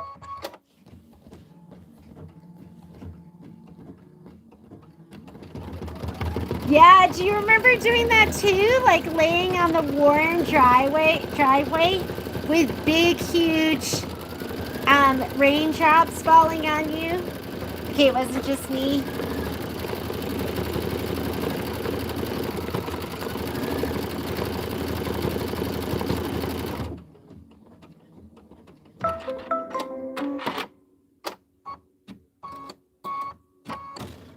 Betty, I know, like, I feel like they have here in Reno, they have, I mean, what do I know? But I've heard from people they have really good veteran services. I have no idea how that works.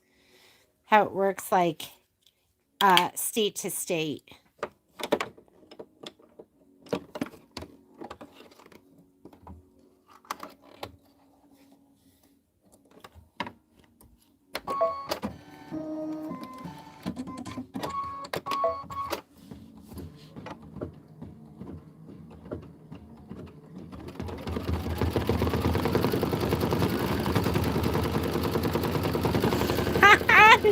I was telling my kids, we literally would play, I mean, this is probably so awful for you, but there were those giant, like, I don't know, we called it the sewer, and we would literally say, let's go play in the sewer, and there were these giant pipes, like, by my house where if it rained, the water come out. There was always water that was down there anyways, but the rocks and everything around it were, like, orange.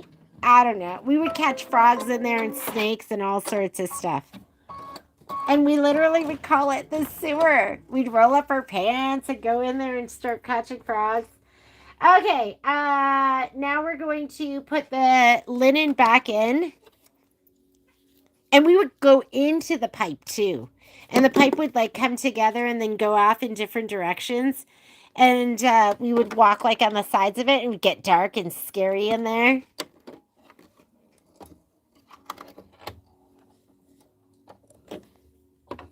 The good old days.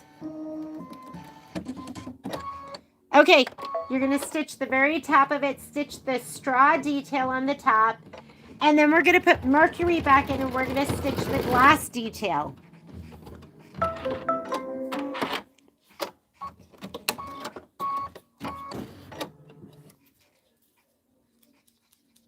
I don't think it was really sewer water. Well, it was the drainage water, like where it would just go into the gutters and it would come out there. I don't know why everything was orange.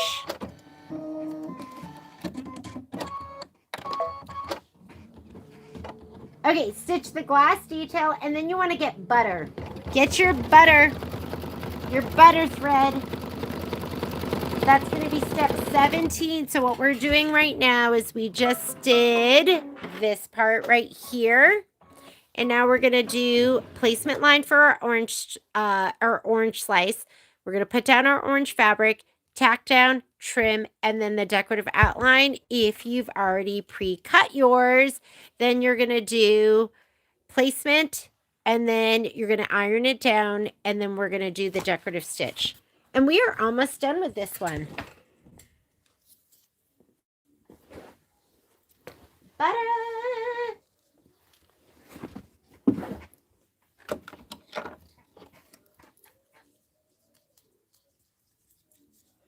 We would catch so many frogs in there. It was the best.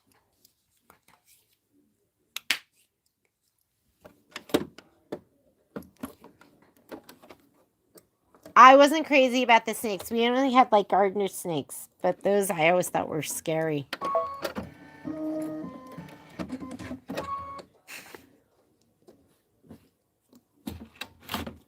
Okay. Go ahead and do your placement stitch.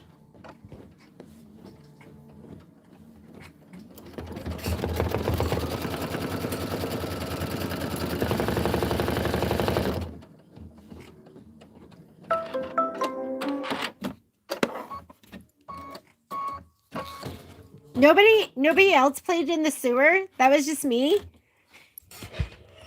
It makes it sound like I grew up in like some third world. This is in Connecticut. This was Connecticut, right next to Eastern Connecticut State University.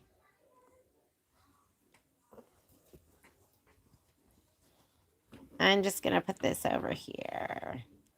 I'm just going to make sure I just do mostly the orange slice, which I can't even see. So how am I supposed to do that? I don't know. I'm feeling for it.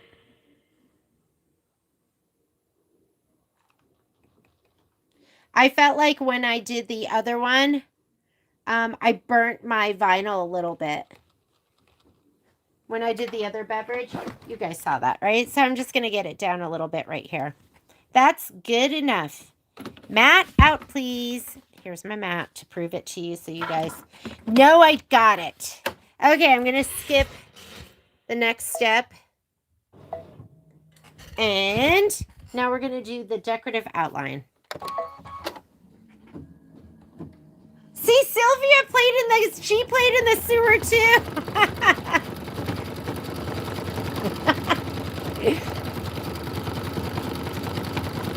Well, the water looked clean, but the rocks were orange. Like if you were to scoop the water, it looked clear. So I don't know if it was like minerals in the water is what I like to tell myself.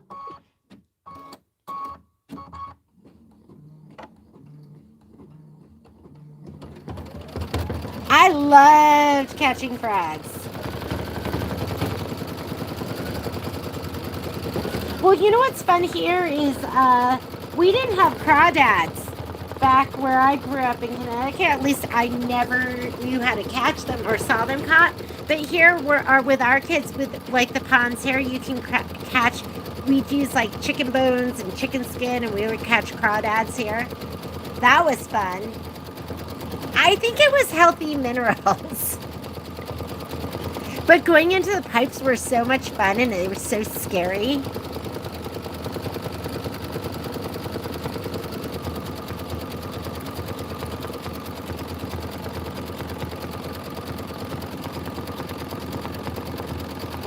I wonder if you can even climb into those pipes anymore. I think they cover them over, like, and put bars on them.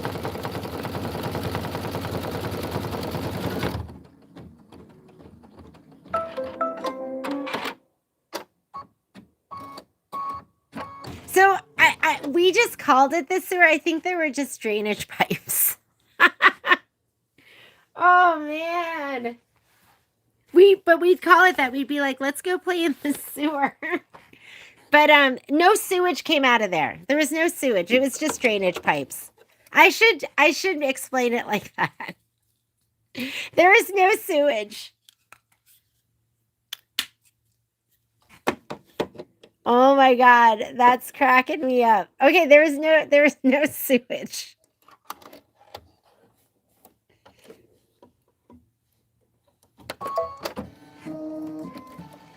Here we go.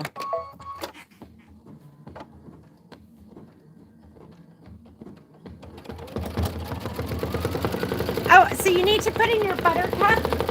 It's going to stitch out this lighter part here. So this pretty detail for your oh, it's your orange slice. It's not even a lemon wedge. I thought it was a lemon wedge. And then finally we'll put in our linen, and it'll do the rind.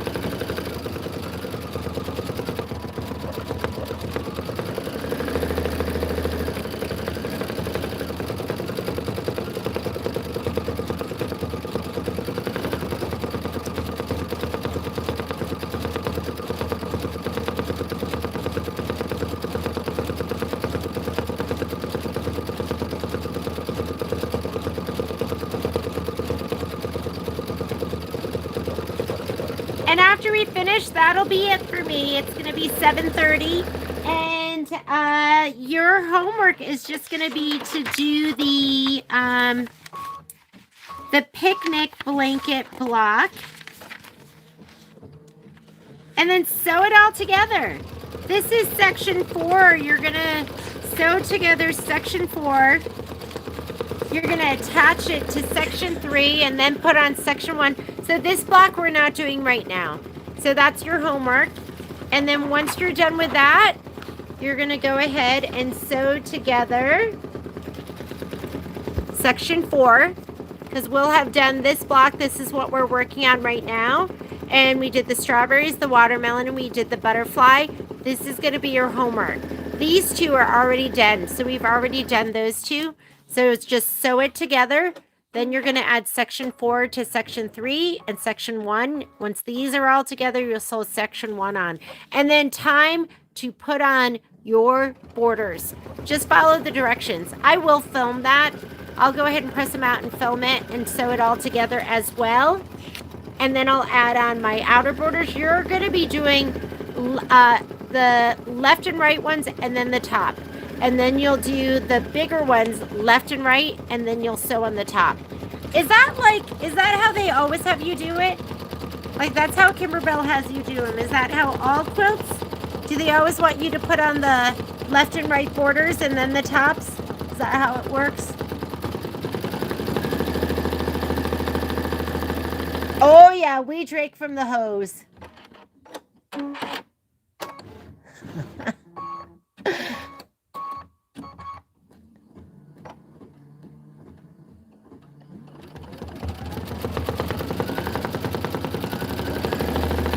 Yeah, we drank from the hose.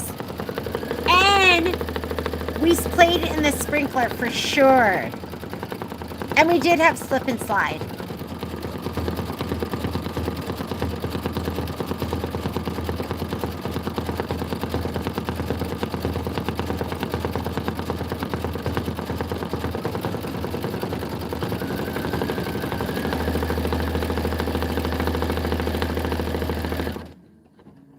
Oh my God, Renata. Wow, but that's how it was back then, right? Oh, geez. Okay, I'm going to go ahead and I don't think I could have, I mean, I barely learned how to drive stick as a, 21-year-old. I don't know if I could have done it at 9.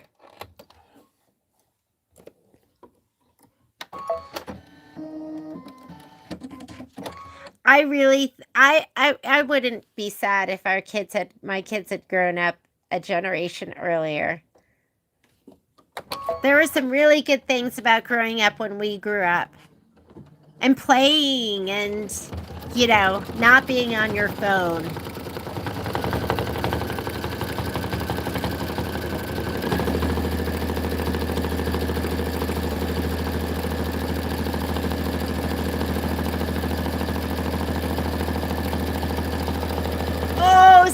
In San Francisco, I would have died. I got stuck on one of those big hills in my Honda Civic with ball tires, and I thought I was gonna die. It was like one of the scariest experiences of my life. Oh my goodness, and we are done. Okay. That's going to be it for me right now. I'm going to go make dinner with my family. But we got through beverages. What else did we do? We did the butterfly block, the watermelon, and we had a productive night, don't you think? And the strawberries. So you guys know what your homework is. Just get this one done, and then you're ready to sew it all together. And I hope that this doesn't become a UFO. Your borders are done if you did that with us in the very beginning. So the borders are done. Now it's time to just sew it all together. And I'll record that because I'll get to me back is I will piece my back from all the leftover fabric. So this is all the leftover fabric that I have. And I'll cut this all up into like all different size pieces and I'll sew it all together. And that'll be my back fabric. So this is when I'm not allowed to sit and just watch TV. I have to sit and sew. And I will see you tomorrow from the store. So have a great night. Next sew along we're going to do, or that I'm going to do, is going to be, is it Country Blooms? Maybe I'll put that off one more week just to make sure everyone can have their stuff, because I'll be shipping out more tomorrow. But we'll do something on Monday. I'll let you know this week, but there'll be some kind of sew along on Monday, and hope you can join me, even if it's for a sit and sew. Have a great night, and I will see you tomorrow. Bye, guys.